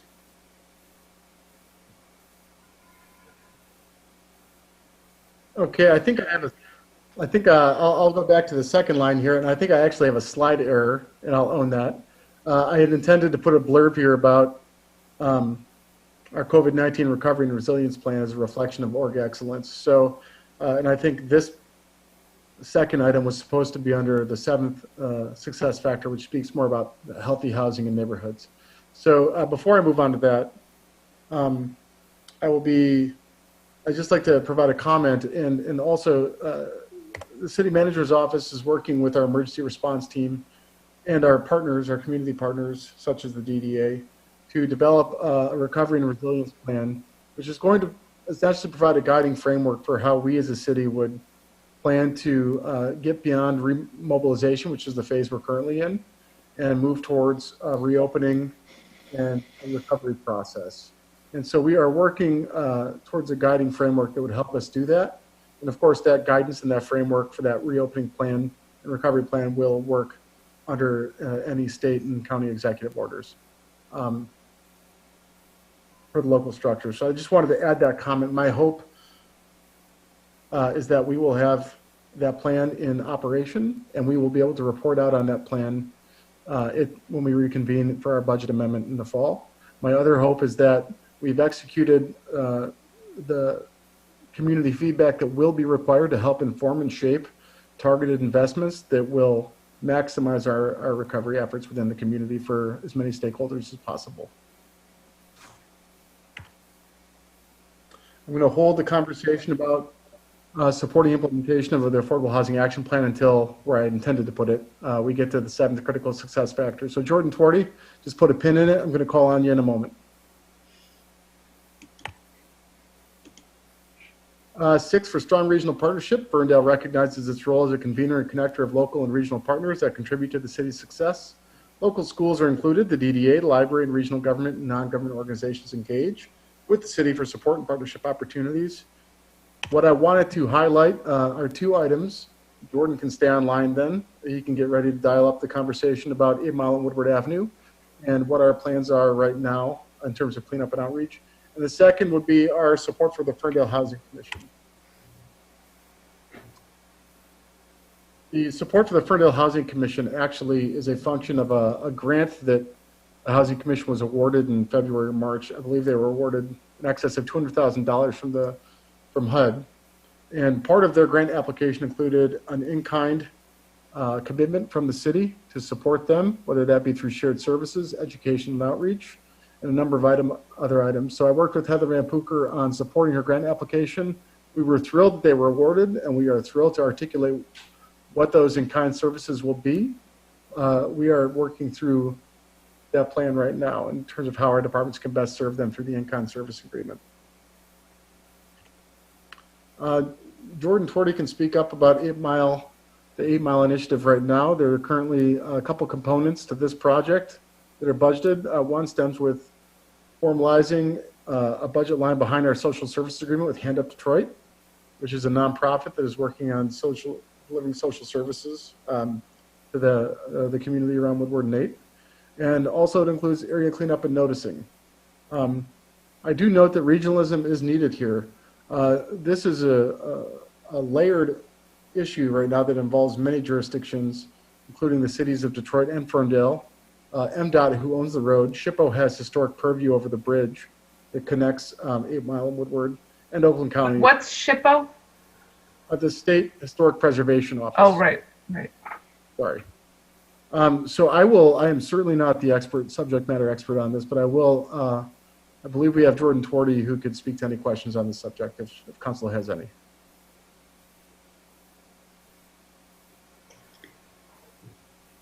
I just wanted to say that this has been a priority for me, and Jordan has been great working on this issue, this ongoing issue. Been reaching across the border to some of the council people over there as well to see if we can make some progress. And I know the pandemic has probably slowed a lot of things at the moment, unintentionally. But hopefully that this will pick up again really soon, and that the homeless there have been engaged through the COVID crisis as well. And just staying focused and making sure that we provide compassionate care and address the needs and the concerns of the individuals who are residing there at the corner now. Could we talk a little bit about legalities and challenges with cleaning up that area? Yeah, Jordan Torty, you want to speak to that?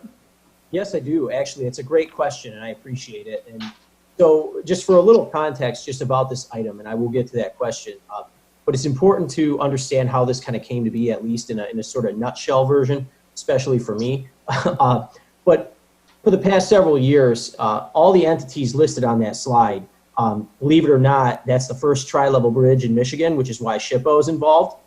Its status as that bridge is what makes it historically significant, according to the state. And so over the past several years, all these entities named have been acting within the limits of their jurisdiction without additional funding for this issue. And so it's kind of, you can imagine the predictable limitations on a complex issue such as engaging homeless persons. There's mental health issues, there's substance abuse issues, and there's actually just individual preference and cultural issues behind each one of these individuals that's there. And so the legalities have been one of those challenges, because for the past 3 years, we've been trying to get beyond those jurisdictions. When I say we, the municipalities, the state, and Oakland County, as well as several social service organizations, have tried to come together and go beyond where we have been. And one of those things that we've encountered is the legality issue. And Ferndale, I would say, you know, we like to wear the badge of being a leader. And I think we really have gone above and beyond. Because in order to balance cleanliness and safety and sanitation and public health with individual rights and the rights of occupying public space, I believe we've done a pretty good job of threading that needle, because what we do is we provide 24-hour notice where we'll put actual signs up that say, hey, we're coming by to do a cleanup. That's not verbatim, but basically we notify those folks, and there's an understanding. And I have to really commend our police department for the bridge building and relationship building they have done with these folks, more than almost anybody else. And so there's a trust factor there, so that we can go and we can make that notification, and those folks are made aware that anything that is not clearly identifiable as a personal possession is taken. And so, you know, I'm very sensitive, especially being the guy that heads up code enforcement, to complaints about excessive belongings and blight and et cetera. But those folks, if they organize their possessions and call them theirs, we legally cannot take those.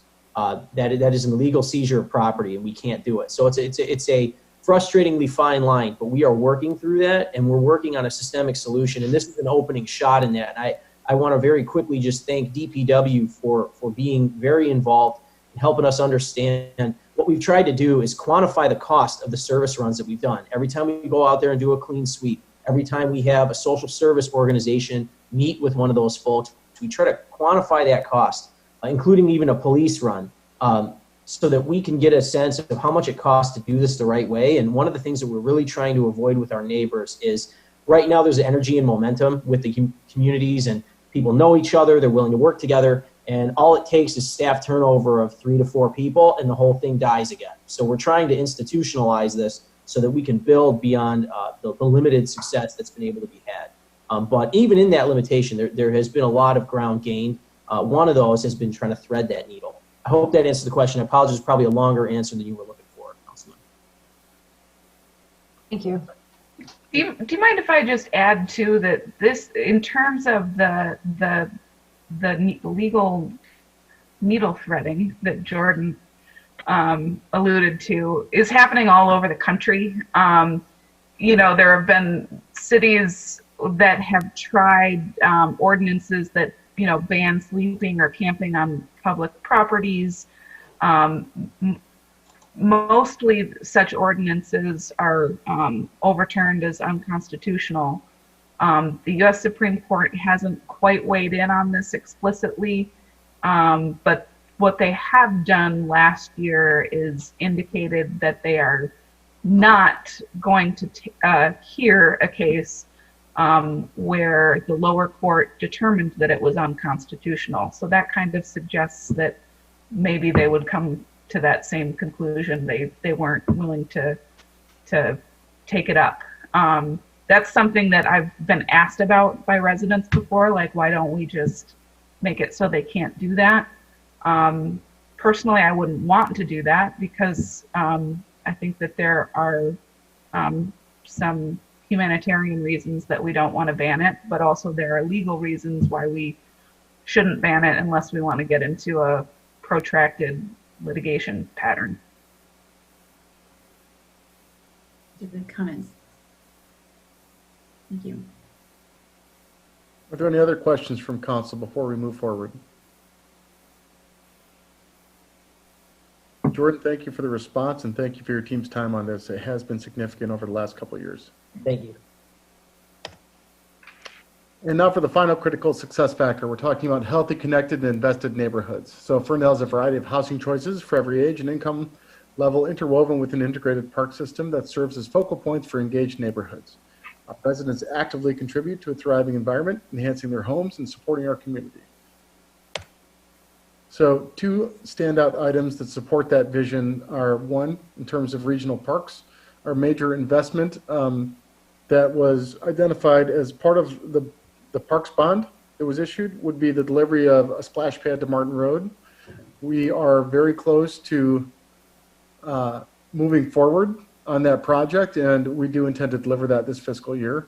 There's been some land assembly hurdles, if you will, that we've been navigating with our partners over at Hazel Park School District, and we hope that those will be concluded in short order, and they will be able to move forward with this project as intended. And then the second one is the Affordable Housing Action Plan that I mentioned earlier. My flub up, as Councilman Pollock would say. So with the Parks Bond, the Martin Road splash pad, there's an initial budget estimate of $900,000 for that capital expenditure. That is going to be significant. That is going to use the majority of the actual bond appropriation that was approved by voters. But that was the highlighted project that all voters wanted. So it's a little bit bigger, but it's taken some time to deliver. We expect to deliver it this fiscal year, this coming fiscal year.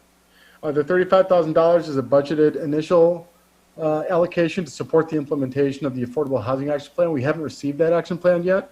So truth be told, that is just a placeholder for Jordan. He knew that, you know, again, like our other plans, we don't just facilitate plans, we take action on plans. Action is a critical function of our strategic plans. So $35,000 is an initial investment. Then we hope to incorporate regular investments as the plan unfolds.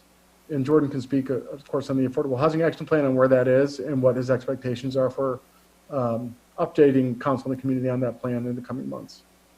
One cut from, I almost hesitate to call it the COVID cut. One cut related to COVID-19 is going to be the implementation of $70,000 bollard upgrades for special events.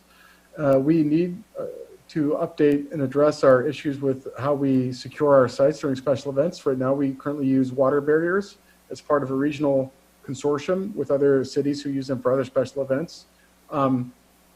They're very difficult to operate, universally disliked by all people involved in special events, but unfortunately that's not a priority at this time. So we will find other ways to secure special event areas, including our current water barriers, cumbersome as they may be. We'll just eat that cumbersomeness for a couple of years and we'll reconsider that investment. Are there any questions related to Martin Road? If so, we can handle those. City managers and Parks and Recreation Department can handle those. Jordan will handle the questions on affordable housing, if any.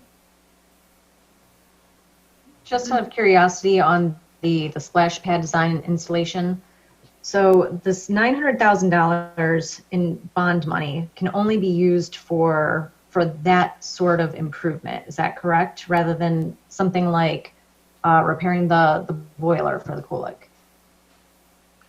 It could be used as a Parks and Recreation bond. So we would have to go back to the bond language and what what was defined in the bond language. To be honest, I don't have that language in front of me, so I hesitate to give you that option. But the use is specific to public recreation and parks, I believe. Okay. I can deliver that language before the next council meeting. Great. Thank you. Mm-hmm. No question.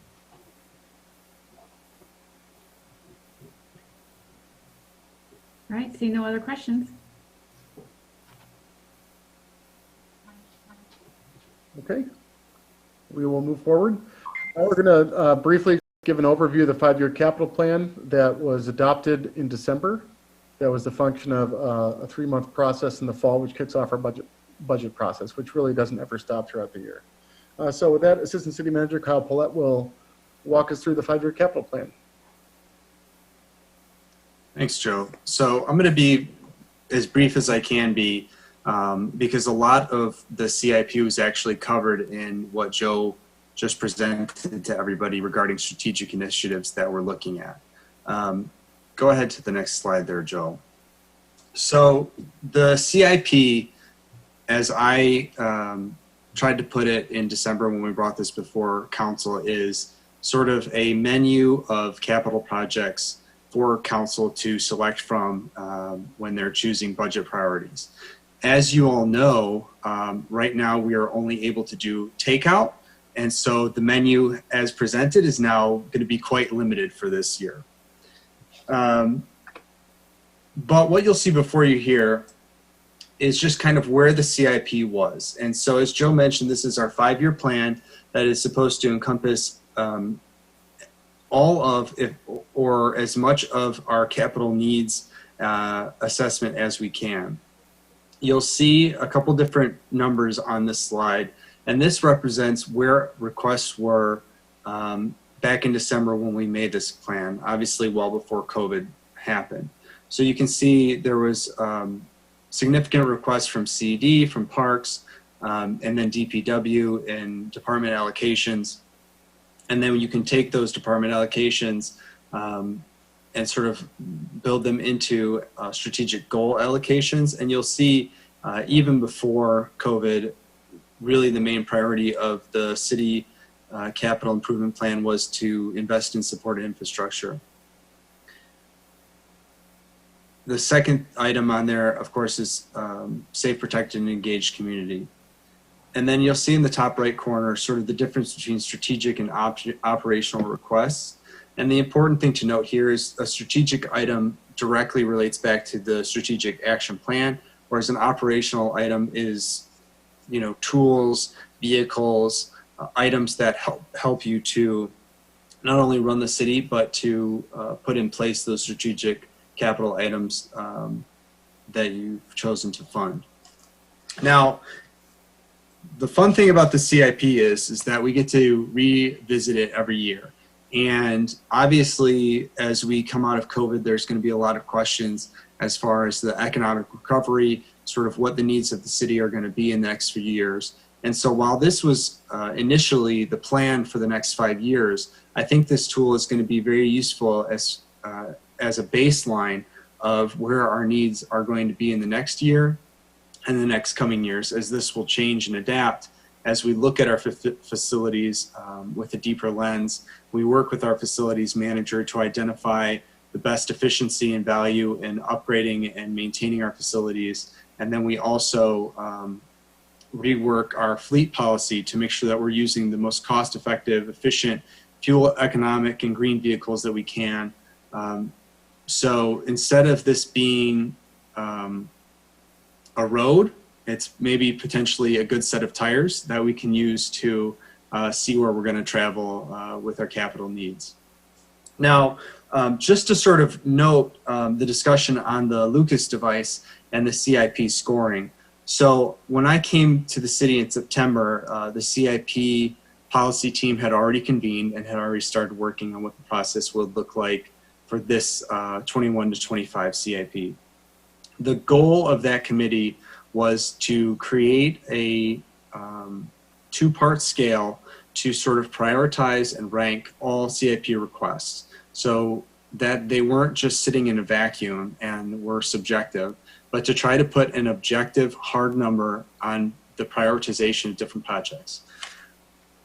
This is the first year that we've used that sort of scoring mechanism. So I think, as Councilman Pollico suggested, there is room for improvement as far as how final scores end up. And I look forward to changing that scoring to make sure that it represents what best reflects what council is interested in seeing and what our community's needs are. I will note, in between Chief Pichet's point and now, I did pull the CIP to just see why the Lucas device wasn't the highest scoring, and it was, as Joe mentioned, because it was listed as a should have instead of a must have in our 3-tiered scale, which was must have, should have, and could have. Must have being something that is absolutely vital to the operation of the city, or something that would meet an unfunded mandate, such as like lead line replacement. Should have something that would improve services, improve public health and safety, and just improve efficiency across our departments, which the Lucas device certainly would. And then could have was sort of a wish list item that if we had it, that's great, and if not, life goes on. So the Lucas device was listed as a should have, which did affect its overall score. And I think that's kind of what Joe was referring to as when we have to make hard decisions like that, having some sort of a scale applied at least gives us some justification to make those hard decisions, as opposed to just, well, you know, we don't like this year, we don't want to do it. We have other items that are listed as must-haves as requested by the chief. And so using his expertise and the scale that we've created, we're trying to lean on that and present to you, you know, capital investments that are objectively prioritized for the city. So that's really all I wanted to say on this. I think this is going to be an exciting item going forward. And like I said, we'll use this as a baseline to sort of assess where our capital needs will go in the next few years. Thank you, Kyle. For the public and for council, the capital plan is located on the city's homepage. If you just scroll down midway through, you can click on the capital plan and you can see the current plan that was adopted in December. And to Kyle's point, they did a really excellent job of incorporating prioritization and objective ranking system into the program, which was one of our fundamental goals about improving the capital process this year. Are there any questions of council before we move on to special revenue funds? This is great. I love the investment allocation by strategic goal. Really helpful visually to see. Yeah, thank you. The last section really is just going to be a brief overview of the rates the council adopts as part of its budget process specific to special revenues. So the first one, we'll talk about sanitation rates. And actually, I'm going to go ahead and let our finance director, Cheryl Stubblefield, just talk a little bit about how to read this chart and what that means to the viewing audience and the elected officials. The sanitation rates, we do kind of a projection on what we're getting in from tax dollars based on, if you recall the conversation we had about the Headley override, the sanitation rates are down to about 1.2 mils. So I do a projection based on how much we're going to get from tax dollars from the sanitation millage. And then I do a projection on about 3.5% increase in the cost to remove trash. And then the state allows us by law to collect any difference between what we collect in the millage and how much it costs us to run the sanitation program in a sanitation rate. And it has to be distributed to just the users of the system. So these rates are based on, this is a snapshot of the single family, apartment and commercial rates that get charged as a special assessment on the summer tax bills.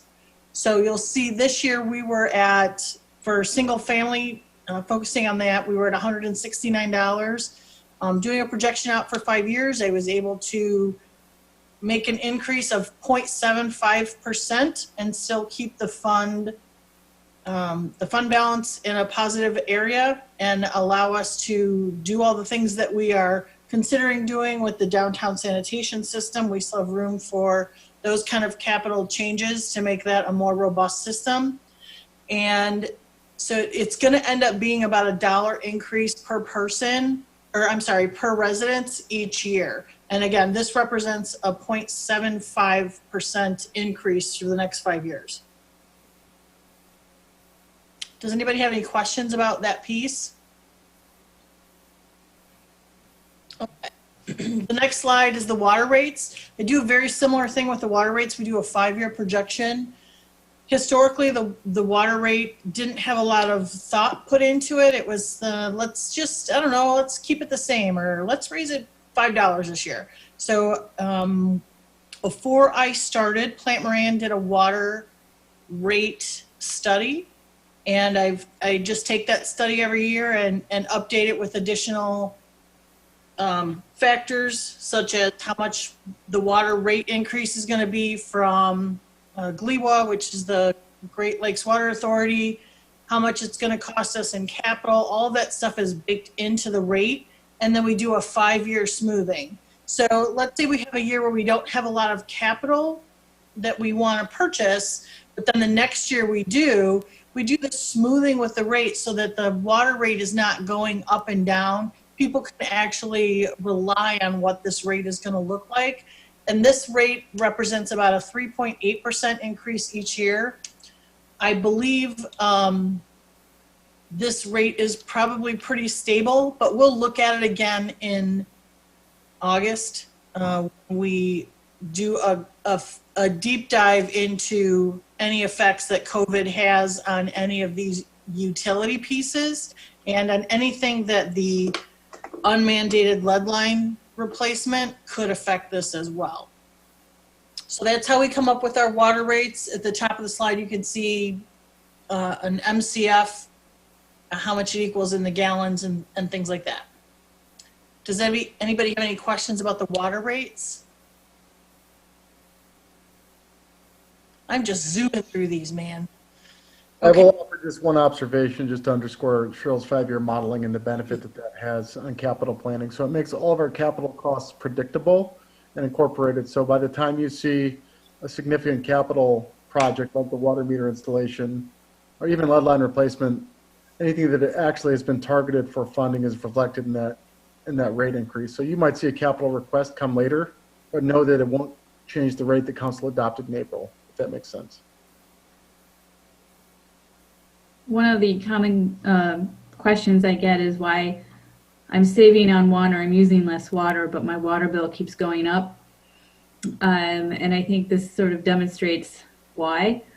My husband tracks our water bills in an Excel spreadsheet and maps it to weather patterns and new water efficient appliances, and our usage goes down every year, but our bill amount goes up. And this sort of water rate graph indicates why. It's really frustrating, I think, for residents who want to conserve water and they think that it's saving money. But in the long run, we still need to pay for the cost of delivery and cleaning and caring for our water system, which keeps getting, rises in costs with the rate of inflation as well. Well, and the other part to build on that, Mel, is that, we get water from GLEWA, and GLEWA does a very similar thing that we do. They look at how much it costs them to run their whole system, including their capital, and then they determine how much they're going to charge us based on that. So then when we look at how much we're going to do it, we're kind of baking in some of their capital items because that's baked into their rate, and then it ultimately gets baked into ours. Thank you, Cheryl. So, quick question on that. Do we know roughly what the average impact is going to be on homeowners? I do not. I can tell you that it is a 3.8% increase. So if you have a $200 water bill, it could go up to $206. Okay. It really is variable based on usage. So what we can do, though, is certainly come back with some examples of sample impacts for atypical households when we adopt next. That would help. Thank you. Yep. Sure. I'm just writing this down. Give me a sec. We can do that for all rates. Finally, just to summarize, we always close the presentation with a summary of just what the millage table actually looks like, and the arrow points to the current fiscal year that you're adopting, which starts July 1. So this is a summary of all of the millages that go into supporting the capital and operating costs that we just presented to you tonight. We noted is the resolution that you will adopt on Monday doesn't include the DDA. It does include the DDA, but the total less the DDA, which for the city's general operating is going to be 22.1765 is the recommendation. Below that, you see two other things that are on your tax bill. If you're in the DDA district, that's your DDA millage. And the Coon drainage assessment is the portion that our taxpayers pay towards debt service for the Oakland County's Coon Drain sewer district, of which we're a part of. Are there any questions about the 6-year overall city millage outlook? Why does the Coon drain assessment go down year over year? The Coon drain assessment is based on the cost of stormwater and the Coon drain debt. And the Coon drain debt is a combination of about 10 different debt issuances, and they start to fall off. And as they fall off, it's a lot like when you and I talked about the bonds. The amount is only based on how much to make that debt service payment. So as those bonds fall off, the millage goes down. Okay, thank you.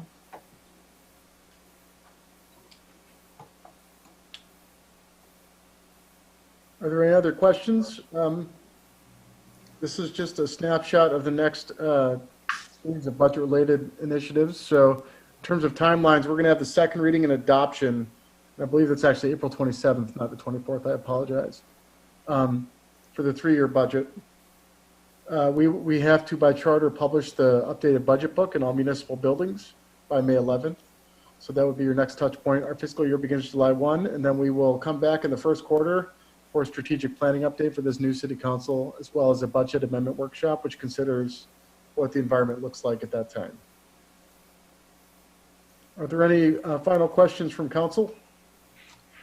Joe, can I just point out that this is a kind of a COVID timeline? It's not the typical timeline. Usually the August and September stuff happens in March. Just for the new council members so they understand it's not how it normally looks. Yep, that's a reflection of what. And Joe, just one other point for the meeting on the 27th, there will be a public hearing where the public will have an opportunity at that meeting to weigh in and make comments regarding the proposed budget. Thank you, Dan. Yes, the city clerk will publish a public hearing prior to that meeting. Yep. Thank you. I just wanted to say that every year the budget process gets clearer and better, and I just really appreciate everybody's dedication to getting this done on a timeline, knowing very well that all of you have been redirected the last 4 weeks and have been doing emergency response recovery. I know that you've gone above and beyond here in order to hit these deadlines. And so I just wanted to say thank you to you, Joe and Kyle, and to everybody on the team.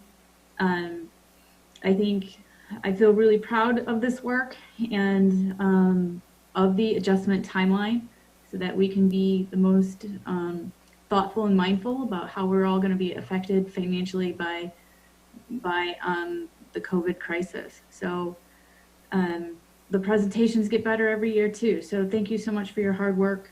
And I do want to remind people that council has been part of this process. We're part of the CIP, the strategic planning.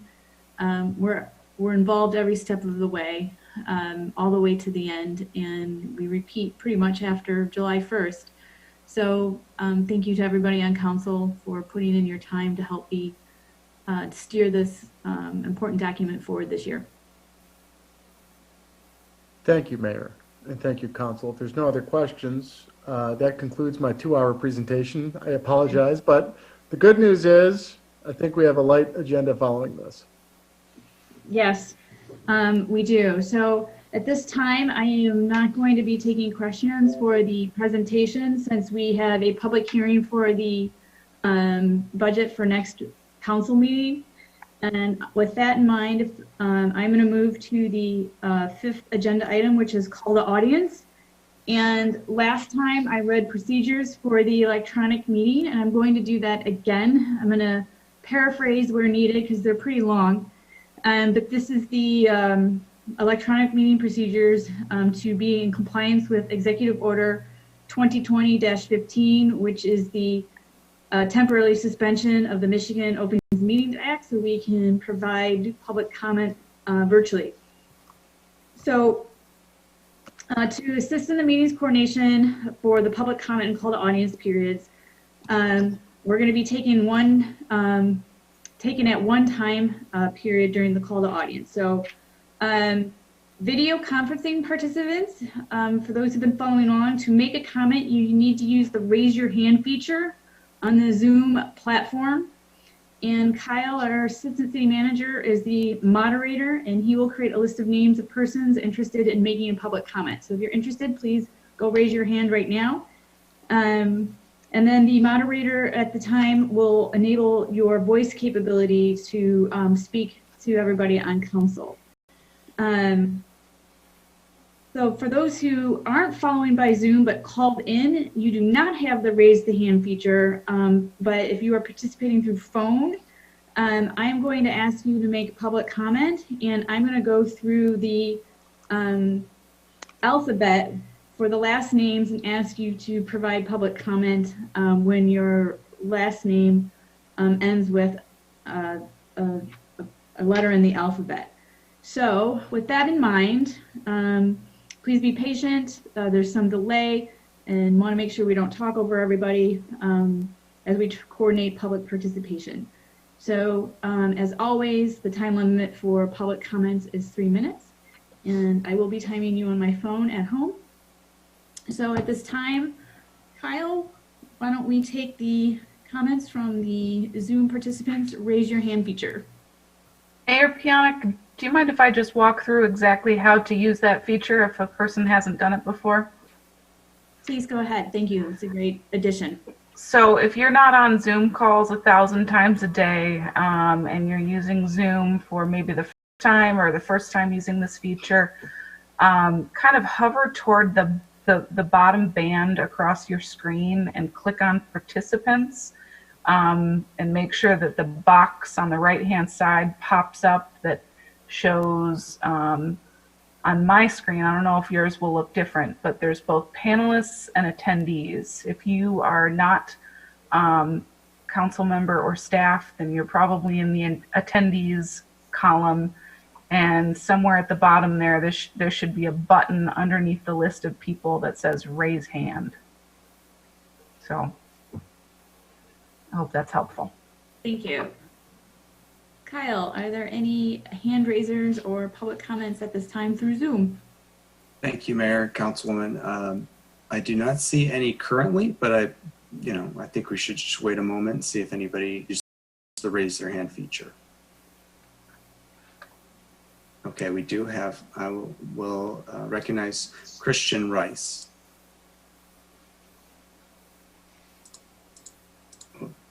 Hey guys, it's Christian. Can you hear me? Yes. Good evening, Christian. Hi, I'm on St. Louis. Just a quick question. So the MDOT, the parking garage. So I kind of spaced out at the beginning of it. So basically you guys are putting the office space at the top.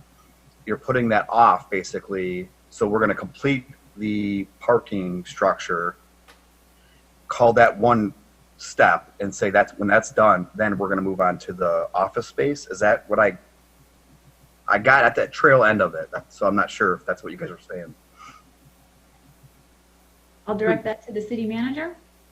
Yeah, thank you, Mayor. Happy to answer that. So yeah, our immediate focus right now is completing the public portion of the project, which includes completing the parking deck, completing the West Troy streetscape, completing the sanitation enclosure, and completing the alley improvements. Once we complete that, we hope to move forward with a reimagined and renegotiated office space, street level retail space, and residential space. And those discussions with the development partner are being renegotiated concurrently as we can close out public construction. And so you said something about having to redesign it, or is that we don't have to redesign it, do we?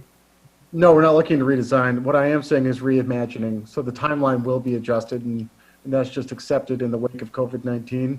So we're going to learn a lot about how the market recovers from this and how capital markets freeze up and how the lending environment changes after this over the next couple of months. All right. That's all I had. Thank you very much for joining us tonight. Thanks for having me.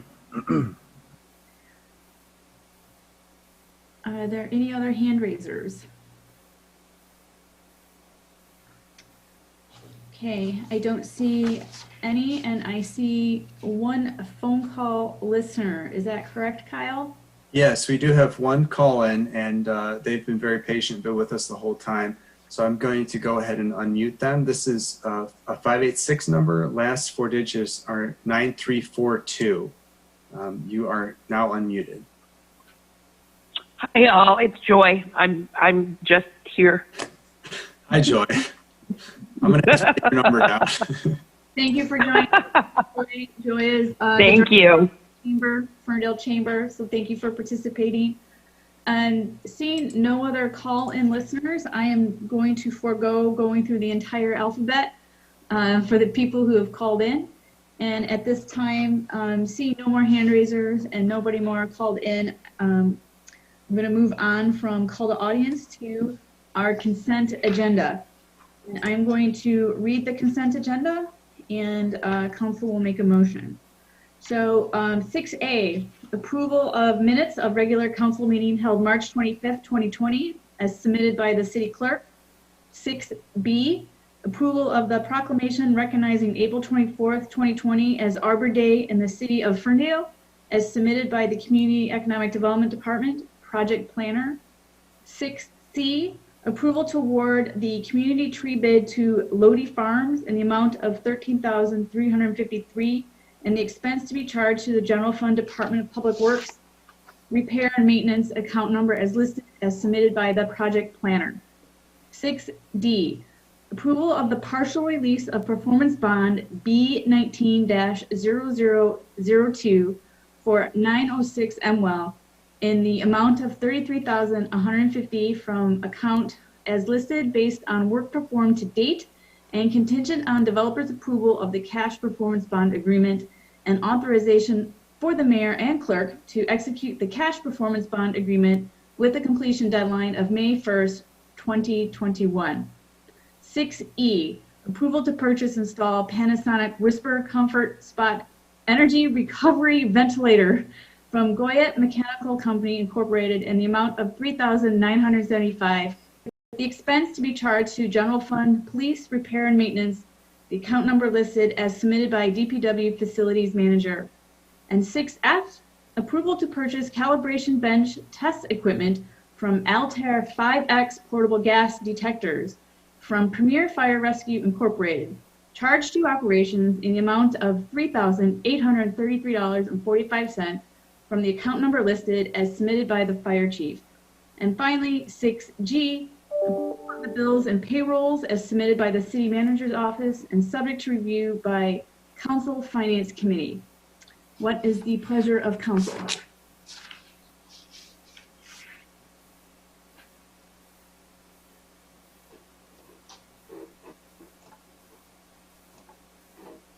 I need a motion from council. Mayor Piana, I move to approve the items on the consent agenda as just read. You need a second? Support. Was that Raylon? It was, yes. So moved by Councilwoman James and supported by Councilwoman Leaks May. May we have roll call, Madam Clerk? Council members Mikulski? Yes. Councilmember Polika?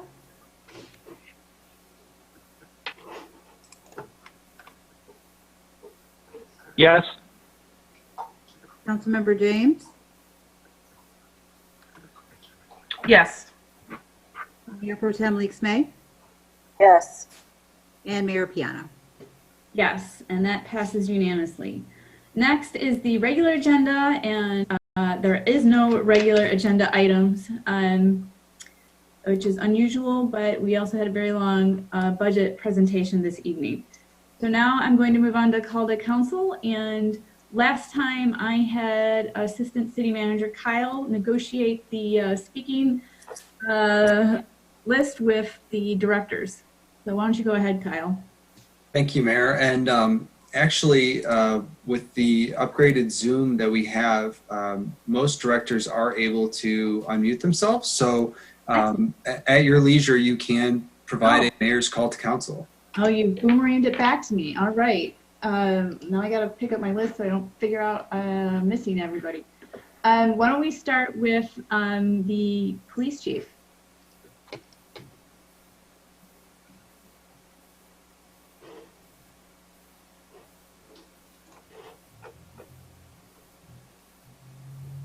Good evening, Mayor and Council. I'll keep it brief. We've been monitoring the executive order as much as possible. For the most part, people have been on their best behavior. We didn't issue any tickets until Saturday, when we had a group of 5 individuals in a circle in the Curling Club parking lot drinking. So a resident called, we went over there, and we issued our first executive order violation tickets. We've had random complaints at the parks, but for the most part, I think residents are persuading the people that are in the violation at the skate park and at the other place skate to leave. We did put DPW put some extra layers of security around the skate park for a double layer. So we're hoping that works. Other than that, we are healthy at the police department. We are on a altered schedule of 4 days on and 8 days off with some standby time, which has a built-in time frame for an exposure or incubation time. But this time, nobody has reported sick. So we're doing good. Great to hear. Any questions or concerns that you've heard that you would like us to know about? Not at this time. Thank you, Chief. Thank you. Next, we'll do Chief Pesha with the Fire Department. Good evening, Mayor and Council. Just wanted to repeat myself again about hand washing and social distancing, and when you cough or sneeze, wash your hands again. Keep your homes and your possessions cleaned, and using the right disinfectants. And please follow the executive orders as much as you can with quarantine. I think we're doing really good as a city and a community compared to some other cities that are having some real problems. We had 4 calls over the weekend related to COVID, which is expected. We were expecting a lot more, and I hope it stays that way. But I would say overall, as a community, we're doing our part. We're doing a good job. So I just want to congratulate everybody on that, and please keep up the good work. I know it's really frustrating, but we're all in this together, as you guys have heard. So that's all I have right now. Thank you for that. I'm glad your folks remain healthy as well. Thank you. Why don't we go on to the CE department? Jordan. Thank you, Mayor, Council. In the spirit of what Chief Pache just laid out, I did want to make a quick announcement. Our communications director had told me that we were starting to get a lot of questions about grass and weeds enforcement and how that was going to roll. And I just wanted to let people know, sort of, for folks new and old, our season usually starts May 1st for the enforcement of grass and weeds. With the current state orders in place, we actually came to the official decision today after a much roundabout discussion that we believe it would be against the spirit of the order to enforce grass and weeds. So we will not be doing that. If the state orders as they are currently in effect, we believe to enforce that would undermine that order. We recognize that not everyone is in a position to self-cut their lawn, but we would encourage you to do so if you are able to. I'll be cutting mine on West Webster, but again, we're not going to be enforcing grass and weeds ordinance if the orders as they stand are currently still in effect. Now, they are projected to end on April 30th, and our ordinance would begin May 1st. But knowing how fluid this whole COVID situation is, even if those orders disappeared and didn't reappear, we'd probably give some grace period and we'd release some details on to that effect if we go down that road. But I just wanted folks to know, since questions were already starting to come in, that that's where we are. Will the communications department putting out some information about that? Yes, we'll be working with Kara to develop that messaging and put it out. Kara, sorry, I didn't mean to steal your thunder there. If you want to answer that. Had to unmute myself. Yeah, no, that's okay. Yeah, after we talked about it today, and Jordan's right, we really went through a lot of discussion about how best to go about it. The communications department will be working on, first of all, we went through and answered all the existing questions we had that have come in through Facebook Messenger and through some of our online community forums. And then we went ahead and created some messaging that we plan to launch tomorrow morning. So that can be easily shared everywhere. And like everything else we've done so far, it'll be fluid and it will be updated every week so that if, you know, the order changes, we can change with it. Okay, thank you. Thanks for being on top of this. You're welcome. Thank you. Next, why don't we go to the DPW? Dan? I'll try and keep this a little bit shorter than my speech on lead service lines, but compost is now being picked up. It would be nice. I know there's a lot of time on people's hands to do a lot of yard work. In this first couple weeks, it's always very heavy for our contractors, so please have some understanding for the workload that they have to carry on in our first couple weeks of compost season. But curbside yard waste, you can put that out right now. We have been getting compost out to the parks for those that are working out in their gardens right now and getting that stuff prepped for the springtime. We're doing our best to get our street sweepers out and throughout the community as much as possible. Keep in mind that we do have a lot of cars out on the street, so if you can't park in your driveway, our street sweepers would appreciate that very much so. Instead of having to weave around, it allows us to do a much better job. The only capital improvement project that we have going right now is our cured in place sewer lining. Our water main and our local paving program have been put on hold until the governor's shelter in place order has been lifted. So right now those are kind of idle, but we're doing as much as we can. Like police, we're still operating with kind of half a crew at this time. We're half on, half off. So we're not at our normal staffing levels right now, but we're doing as much as we can to keep things going while we prepare for spring to fully get in effect and mowing the parks and all that good stuff. So while DPW offices are not open to the public, we are still available during our normal business hours, Monday through Friday. So if you have any questions, please give us a call or get to us on ClickFix or shoot us an email on the city's website. And we'll be able to get right back to you. Excellent. Thanks, Dan. I'm going to head back to CED real quick and ask Justin to give a brief update on marijuana. We're going to be seeing that come back to council very soon. Yes, thank you, Mayor. We are indeed. So at the April 27th meeting, staff will be presenting some zoning ordinance updates or amendments that for council's consideration that have been through the Planning Commission prior to COVID-19. And then also staff will present a recommendation for council's consideration for the 3 available marijuana retailer permits. Excellent, thank you. Why don't we go to Parks and Rec? Lorena? Good evening. So a few updates from Parks and Recreation. We are really trying to do our part during this time to especially and stay in place to keep our residents and community active at home. So if you have the chance, please make sure you check out our Facebook page. We're posting daily activities as well as games, things to humor you, and more. In addition to that, we just held our virtual Egg Dash, which was this past Saturday.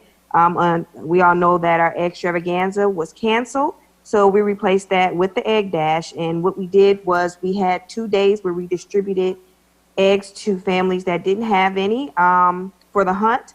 And that was on last Thursday and Friday, where the eggs were placed in the trunk. So we made sure we did it safely. And we had a scheduled time on Saturday where we did the hunt. And then all the participants posted a video or a picture on our Facebook page, and we raffled that off, and we delivered prizes that we dropped off at the door to the winners. In addition to that, we are continuing our senior wellness checks. We just finished our first week where we reached out to over 150 seniors. We call the seniors and we provide them with first conversation as well as resources that's available if they need them. And then we try to identify any gaps that we don't know or are aware of that needs that may need to be filled to assist the seniors through this time.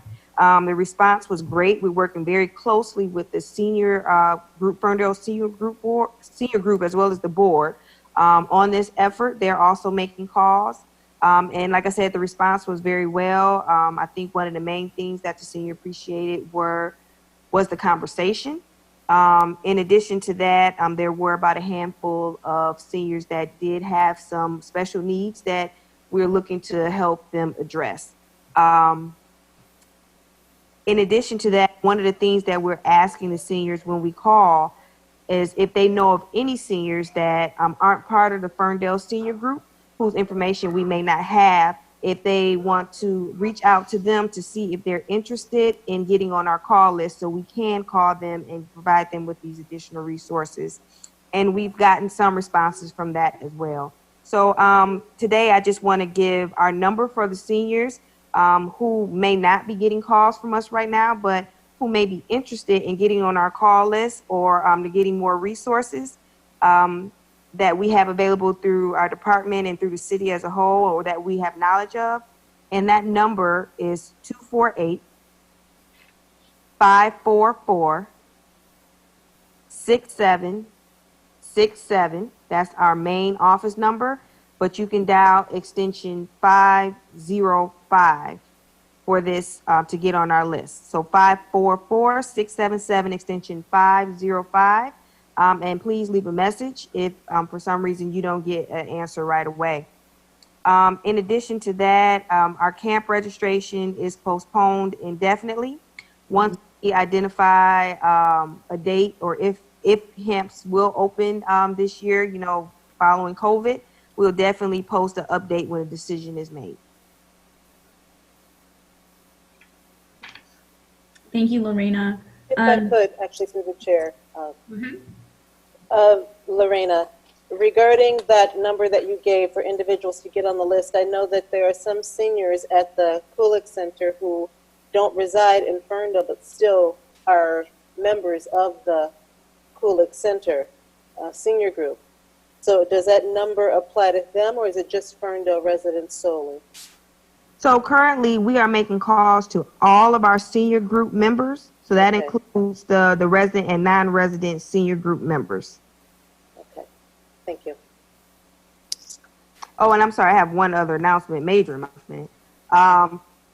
Tomorrow on Tuesday the 14th, Gleaners will be distributing free groceries out of the Kulik parking lot from 2:30 to 5:30 p.m. So for 3 hours, they will be distributing the meals. It's drive up only. You do not get out of your car. You pop your trunk. They will place the groceries in your trunk, and then you just drive out. We're trying to keep safe distance, of course. And we're really excited about this opportunity. As of right now, that is our only date. If additional dates open up, they will let us know, and then we will post those dates. As of now, we'll also post a map on how you are to enter into the Kulik parking lot. but we are directing all traffic to enter traveling north on Buffield Street and enter on into the center lot off of Buffield. So not coming from north, but coming from the south way. So more like from 8 Mile to Buffield, straight to Kulik. And in addition to that, we still have our YMCA meal distribution that's happening on Mondays and Fridays from 3:45 to 4:15, promptly 3:45 to 4:15. So if you are in need of meals, you now have this week an opportunity to get meals on Monday, Tuesday, and Friday. In addition to that, we still have our Meals on Wheels program that's operating. And we also have our SMART program that's limited to essential services such as doctor's appointments, grocery shopping, pharmacy, and pickup. Excellent. Thank you. Why don't we go on to Michael from Special Events?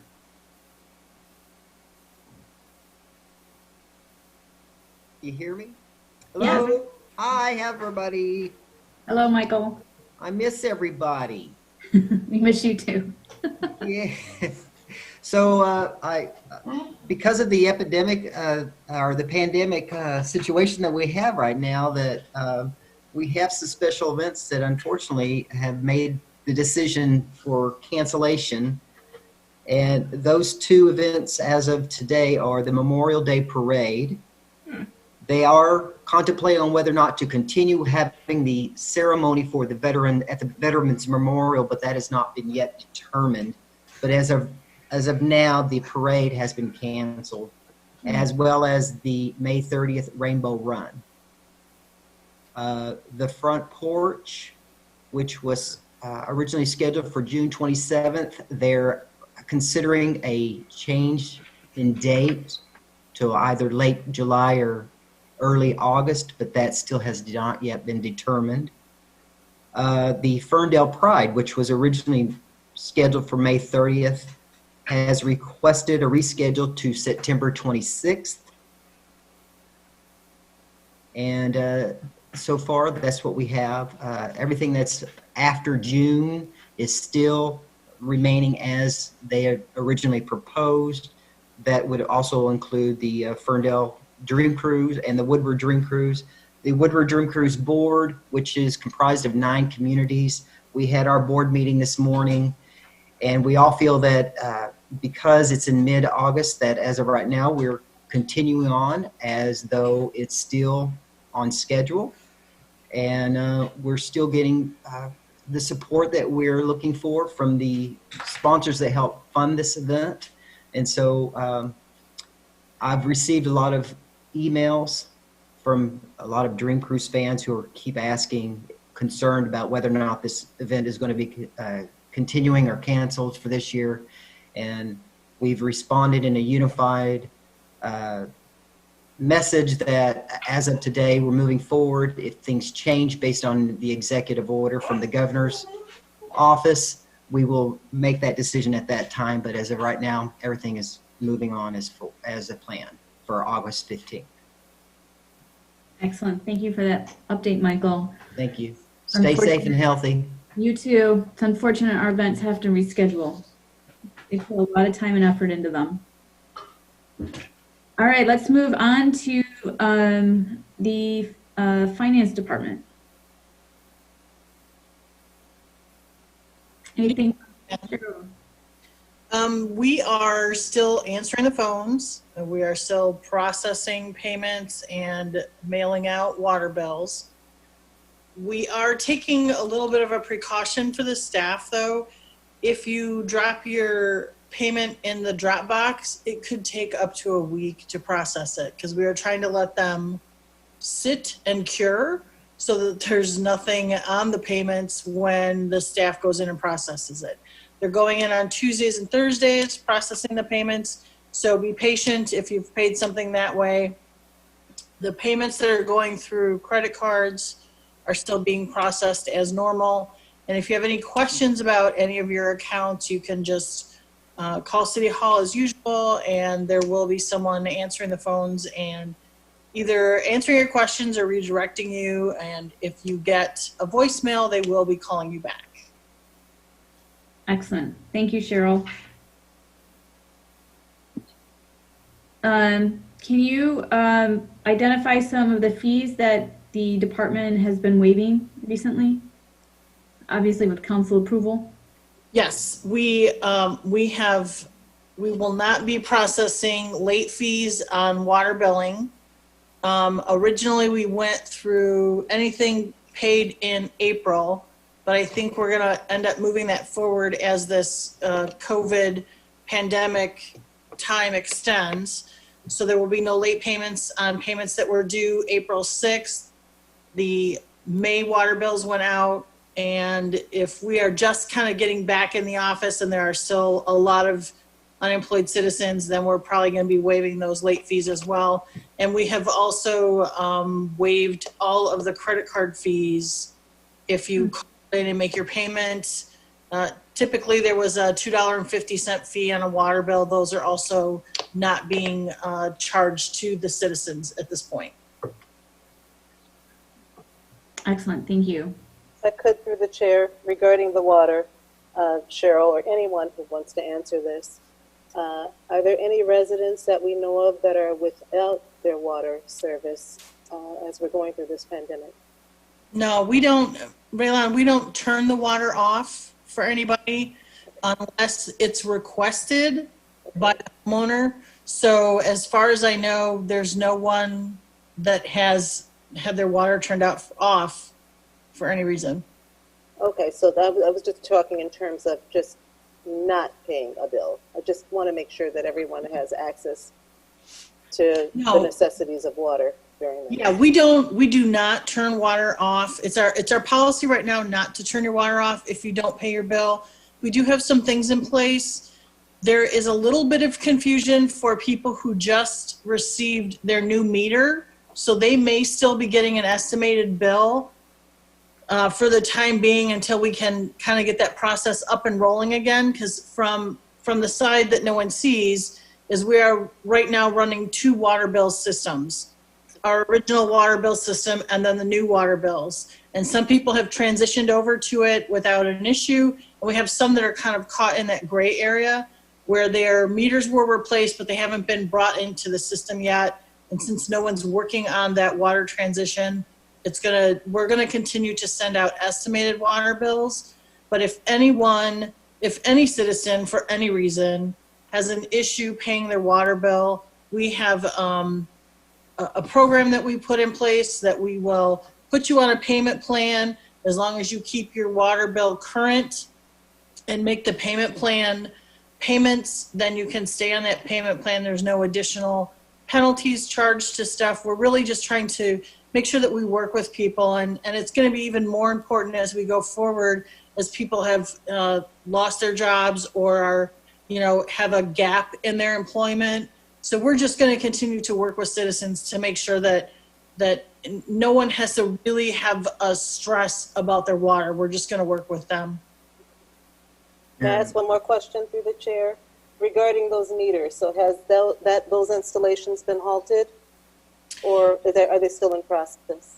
No. Those installations were halted. I don't know, Joe, help me. 2 weeks ago, 3 weeks ago.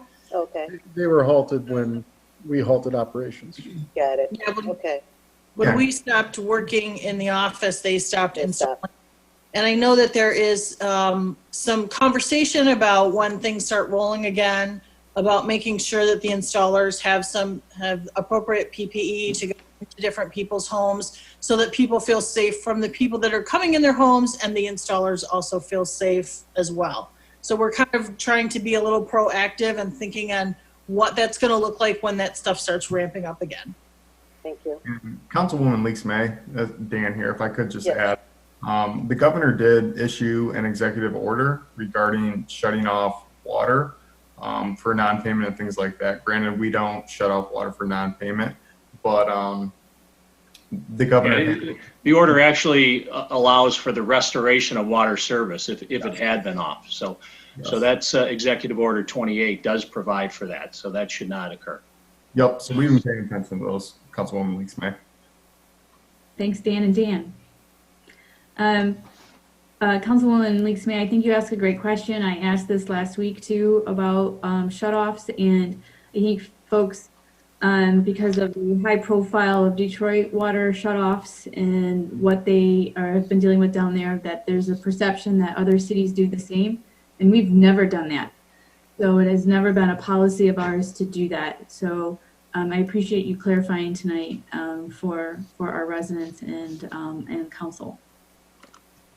All right, moving along, I am going to go to our HR director. Hey, Dan.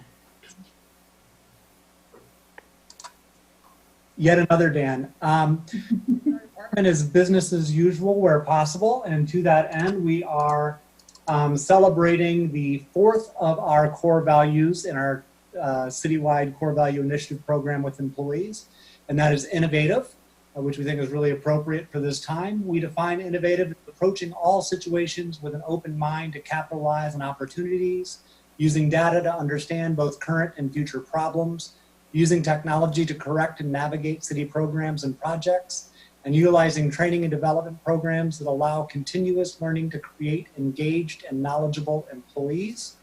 And Joe Gaccio gave the first nomination. So when we do this, we always send out an email to all the employees, encouraging them to nominate their fellow employees for a chance to win $250.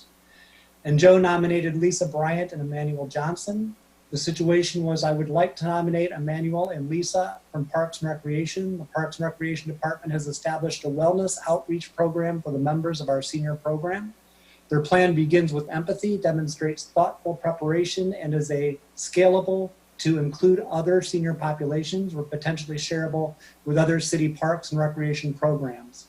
To that end, the model they created is not only innovative, it incorporates inclusivity, integrity, and inspiration.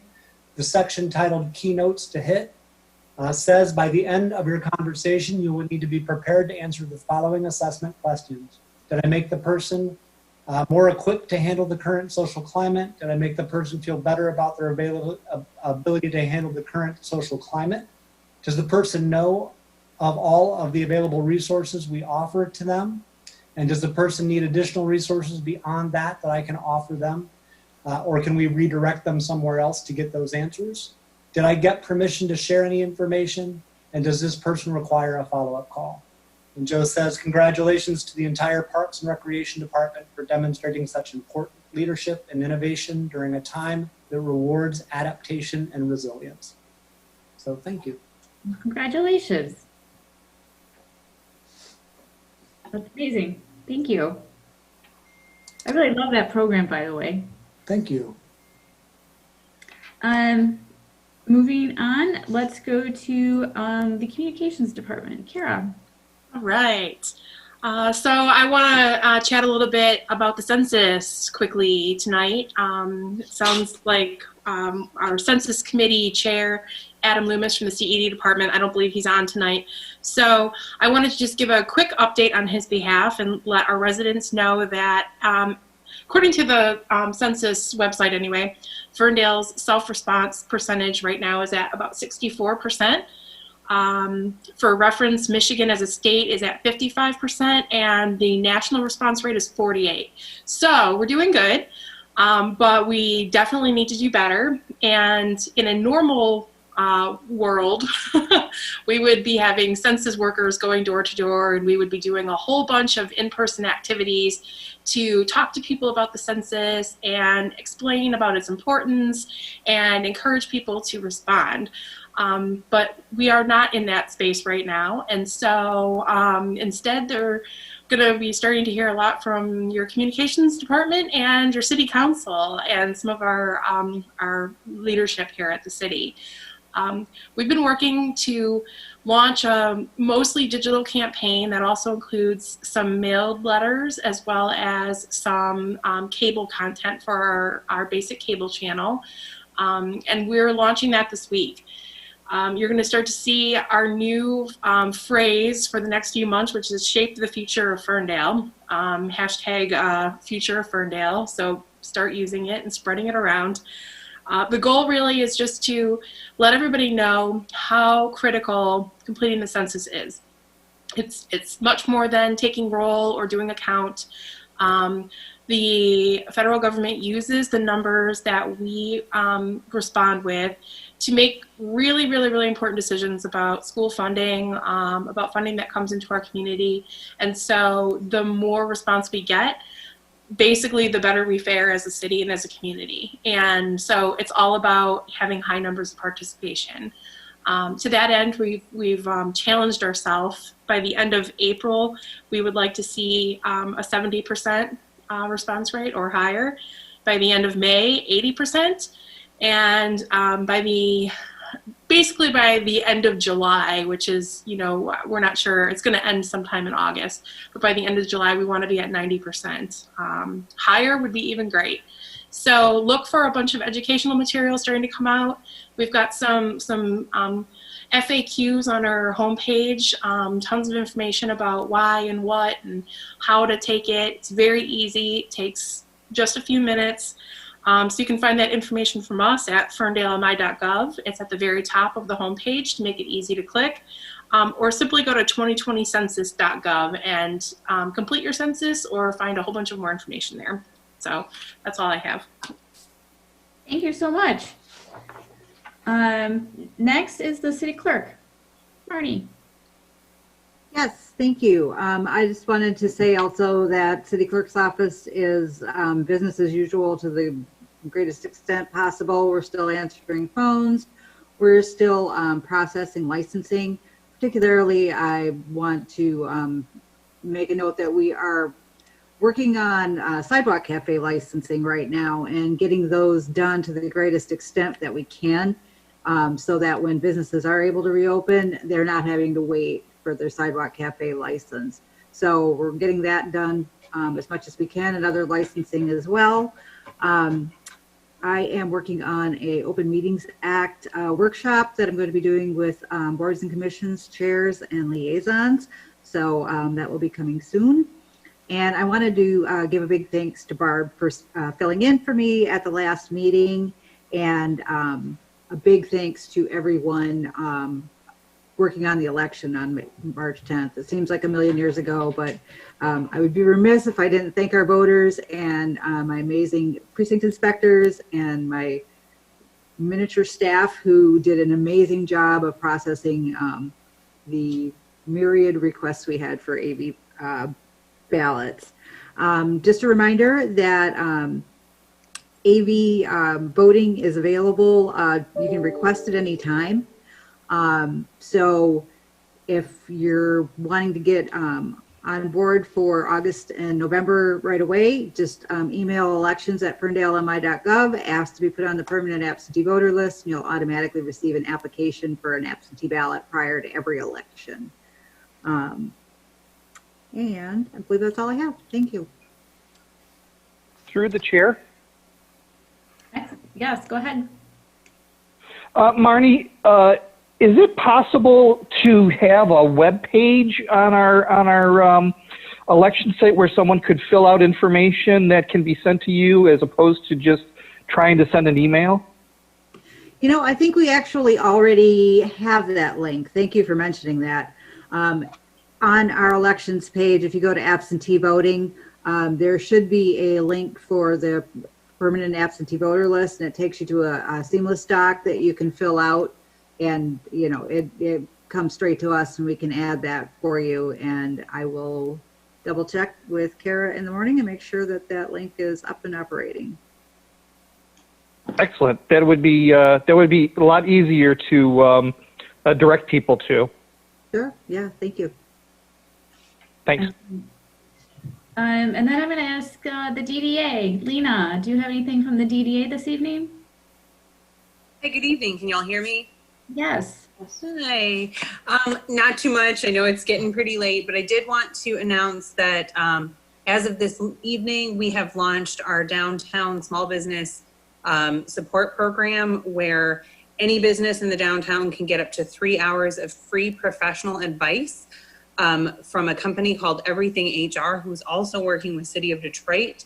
And this can be anything from HR, also including financial planning. So over the weekend, I talked with them, and they have a pretty robust financial planning side to their business. So there's a lot of crossover right now between these loans and the financing programs and your HR decisions related to your workforce. So questions can go in either of those directions. It's very simple. You go to everythinghr.net. They have a schedule now button. You pick the Ferndale program and boom, you can see times that are available to schedule for your first consultation. So we're really excited about that, and anything you can do to help us spread the word, we would greatly appreciate.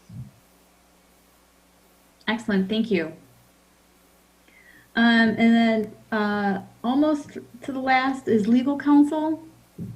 Very briefly, with the number of executive orders that the governor's issue, including the one allowing for electronic meetings, that executive order has not yet been extended. I'm sure it will be. It currently expires on April 15th.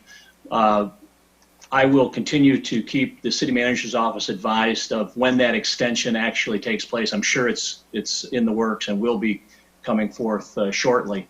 But I will continue to keep the city manager's office apprised of all of the 42 executive orders that the governor has issued thus far, and the future executive orders as they come out.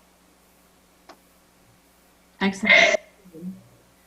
And then finally, the city manager, anything else to this evening?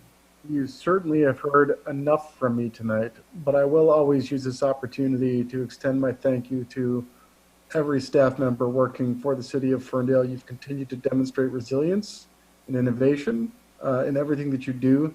And I would like to acknowledge our first responders, our police and fire. You guys have been exemplary in terms of just serving with integrity and leading with inspiration. You certainly exhibit all of our values. And our stewards of critical infrastructure, DPW, storms don't stop during a pandemic. So I'd like to acknowledge their efforts, maintaining, being on top of our windstorms and responding to our water infrastructure needs on the dime. So you guys have been amazing. So credit to everybody who worked for the city of Ferndale. Thank you. Thank you, Joe, for those comments. And now we're going to move into our council members. And I'm going to start with Councilwoman James this evening. Any comments tonight?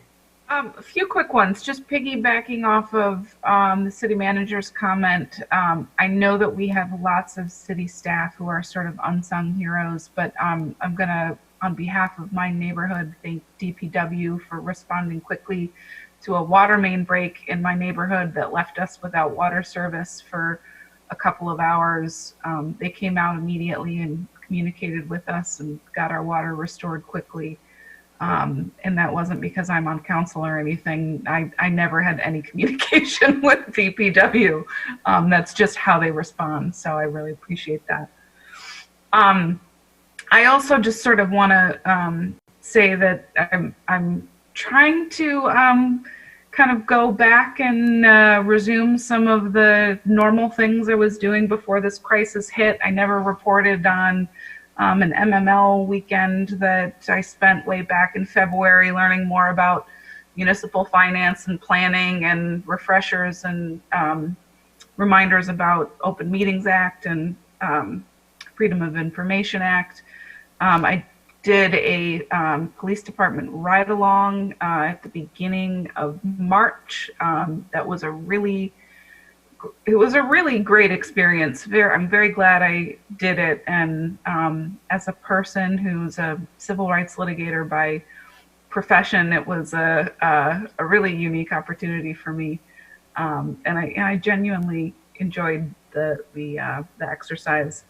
I also want to let folks know that I haven't forgotten about this marijuana town hall that was planned in mid-March, and I apologize that I haven't been able to pivot immediately and provide some electronic replacement.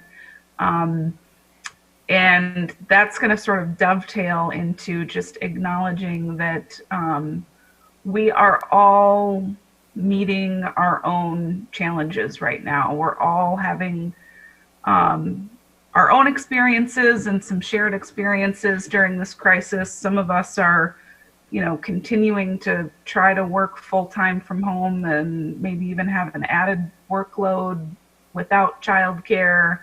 Some of us are struggling with finding a moment to have by ourselves, and a house where you've always got other people and you have to hide in the garage like our city manager. Other people are feeling very isolated because they are home alone and not able to have contact with the people that they love. And some people are stuck at home with a person who doesn't treat them well, or is violent toward them. We're all experiencing this a little bit differently, and we're kind of getting into the point now where we've been going through this for several weeks, maybe several weeks, if not a few months longer. And I just want to encourage all of us to give ourselves a bit of a break if we're putting too much stress and anxiety on ourselves. Maybe lower your expectations for yourself a little bit and try to be kind to others. When you are out grocery shopping or taking a walk, enforcing social distancing is extremely important, staying 6 feet away from other people. But when you need to enforce it with other people, try to do so kindly and politely and with some compassion, because, you know, we're all stressed and experiencing a lot right now. So that's all. Thanks. Thank you. Councilwoman Mikulski. Just a few things. So the Arts and Cultural Commission will be held this Thursday at 6 p.m. via a Zoom meeting. And beyond that, I want to talk a little bit about seeds and gardening, because as we go through the shared experience, as we go through all of this stress, gardening has been a great outlet for many people. The Garden Club shared a great tip. They said, please do practice social distancing at our community gardens. So for instance, if somebody's in the garden, you should either come back at a later time or stay on the other side of the garden. I would also encourage you to use a mask if you're going out into public, and that does include within our community garden spaces. Beyond that, I wanted to thank Rachel Engel for furthering the urban farming discussion. She's posed a lot of good questions, and I have had a lot of conversations about this, both with her as well as some other residents. I did want to publicly answer some of those questions currently. For instance, she had asked about gardening in your front yard. And gardening in your front yard is something that is definitely allowed in Ferndale. You cannot garden within the public right-of-way, so that would be colloquially known as the hell strip. I have heard in the past that you could garden there, but you can do so, and you have to know that DPW can come by at any time, and if something needs to be torn out, that's not your land, it's the public right-of-way. Can you sell produce that you grow? Granted, we're not going to be growing anything anytime soon, but if you did grow something, under code section 7-6, you could sell your own homegrown produce without a food vendor's license. And last but not least, rain catchment barrels, I apologize. Rain catchment barrels can be used in the front and backyard to reduce stormwater runoff. And chickens are allowed within Ferndale. I've gotten a ton of questions this year about chickens because people are concerned about local food. You definitely can have chickens in Ferndale per codes 5-8. And as of 2018, you can have 6 laying hens. I would encourage you, before you decide to have chickens in Ferndale, to thoroughly investigate it. Maybe read a couple books about it. Think about your coop. Think about predator proofing as well as vermin proofing your coop. Coops are inspected on a yearly basis, so it's absolutely crucial that those coops are top-notch, built to withstand the elements as well as predators and vermin. And I believe that's it. Thank you very much. Good update. Councilwoman Leaks May. Oh, you're on mute. You need to unmute.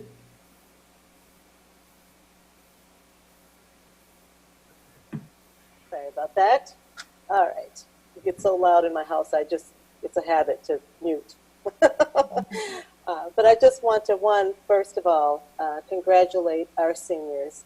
Due to this pandemic, it looks like activities will be halted as far as graduations, proms. So I want to congratulate Ferndale High School seniors, University High School seniors, and TCEC, which is the Tri-County Educational Center graduates this year. I also want to say thank you to Ferndale Public Schools for their continued support in terms of supporting our students' needs as far as meals, technological supports. They are giving out laptops, one to a family if you need one, to continue the online learning. And I also want to thank them for keeping families updated. I mean, I must get a million, well, out of the 3 that are still in school, I get so many texts and notifications about what's going on, and I really appreciate that. I just want to also thank the community for your support as far as continuing with the governor's orders. I know it's difficult, but we all, in order to beat this pandemic, we all have to sacrifice a little bit. And I just want to thank everyone for looking out for one another. Echo again to City Manager Joe and Councilwoman Bruna James and everyone else. Thank you to the city and to the DPW and to police and fire for continuously working on our behalf and trying to protect all of us in our time of need. And I believe that is it. Thank you all. Thank you, Councilwoman. And Councilman Polika. Thank you, Mayor. So I echo all of my fellow council members' comments. I just want to reiterate a huge thank you to all the staff. You are really, really incredible at what you do. You're very professional, and we have to remember that you guys have lives, and you are constantly spending your days at home dealing with family issues, at the same time dealing with work issues and city issues. And we really, really greatly appreciate you continuing your great service to the city. So thank you. Thank you, Councilman. That's it. Thank you.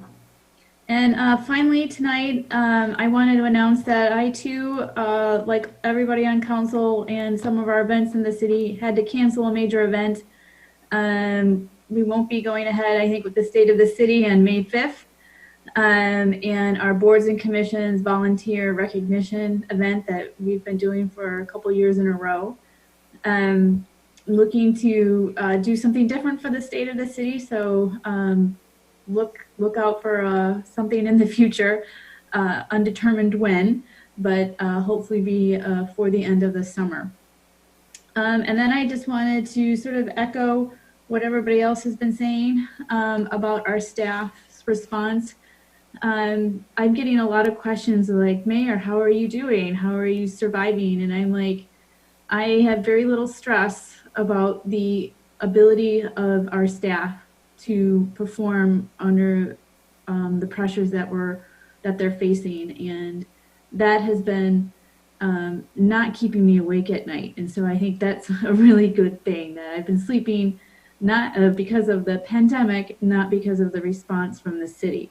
So I think that is a really good place to be, and I'm really proud of the organizational culture and structure that has been built and cultivated over the years, because all of the investment has led to our ability to be resilient and respond in the way that we have. And we are now focusing on recovery efforts and moving to how we are going to make sure that we are serving everyone going forward once what I'm calling the slow roll back into normal life activities. I tell people it's not going to be like the ticker tape parade where we all just go back one day and it's bang, back to normal. We're going to slow roll into it, and that's what's happening in other places around the world, and we will be very similar. So looking forward to hearing how we're going to slow roll together with from the city manager's department on their resilience plan, and look forward to sharing that with all of you. So I hope tonight everybody is healthy, staying safe, staying at home. Now is the time to double down. We're in one of those weeks where we're increasing in Oakland County, and we need to flatten the curve. And so I please ask you to stay at home and remain safe. So with that, I am calling this meeting at 10:07 p.m. tonight. Be well, everybody. Here, before we check out, if I may, through the chair, we received an email prior to the meeting for a call to audience from Mike Flores, and I'd like to know if you would like me to read that before we check out. I think that was just on the record. It didn't read that he wanted to be read out loud, and so we were going to put that as on the record at this time. Okay, thank you. Excellent, thank you. And it will be shared with everybody on council. Okay?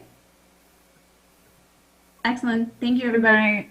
Good night. Good night, everyone. Good night. Cheers. Cheers.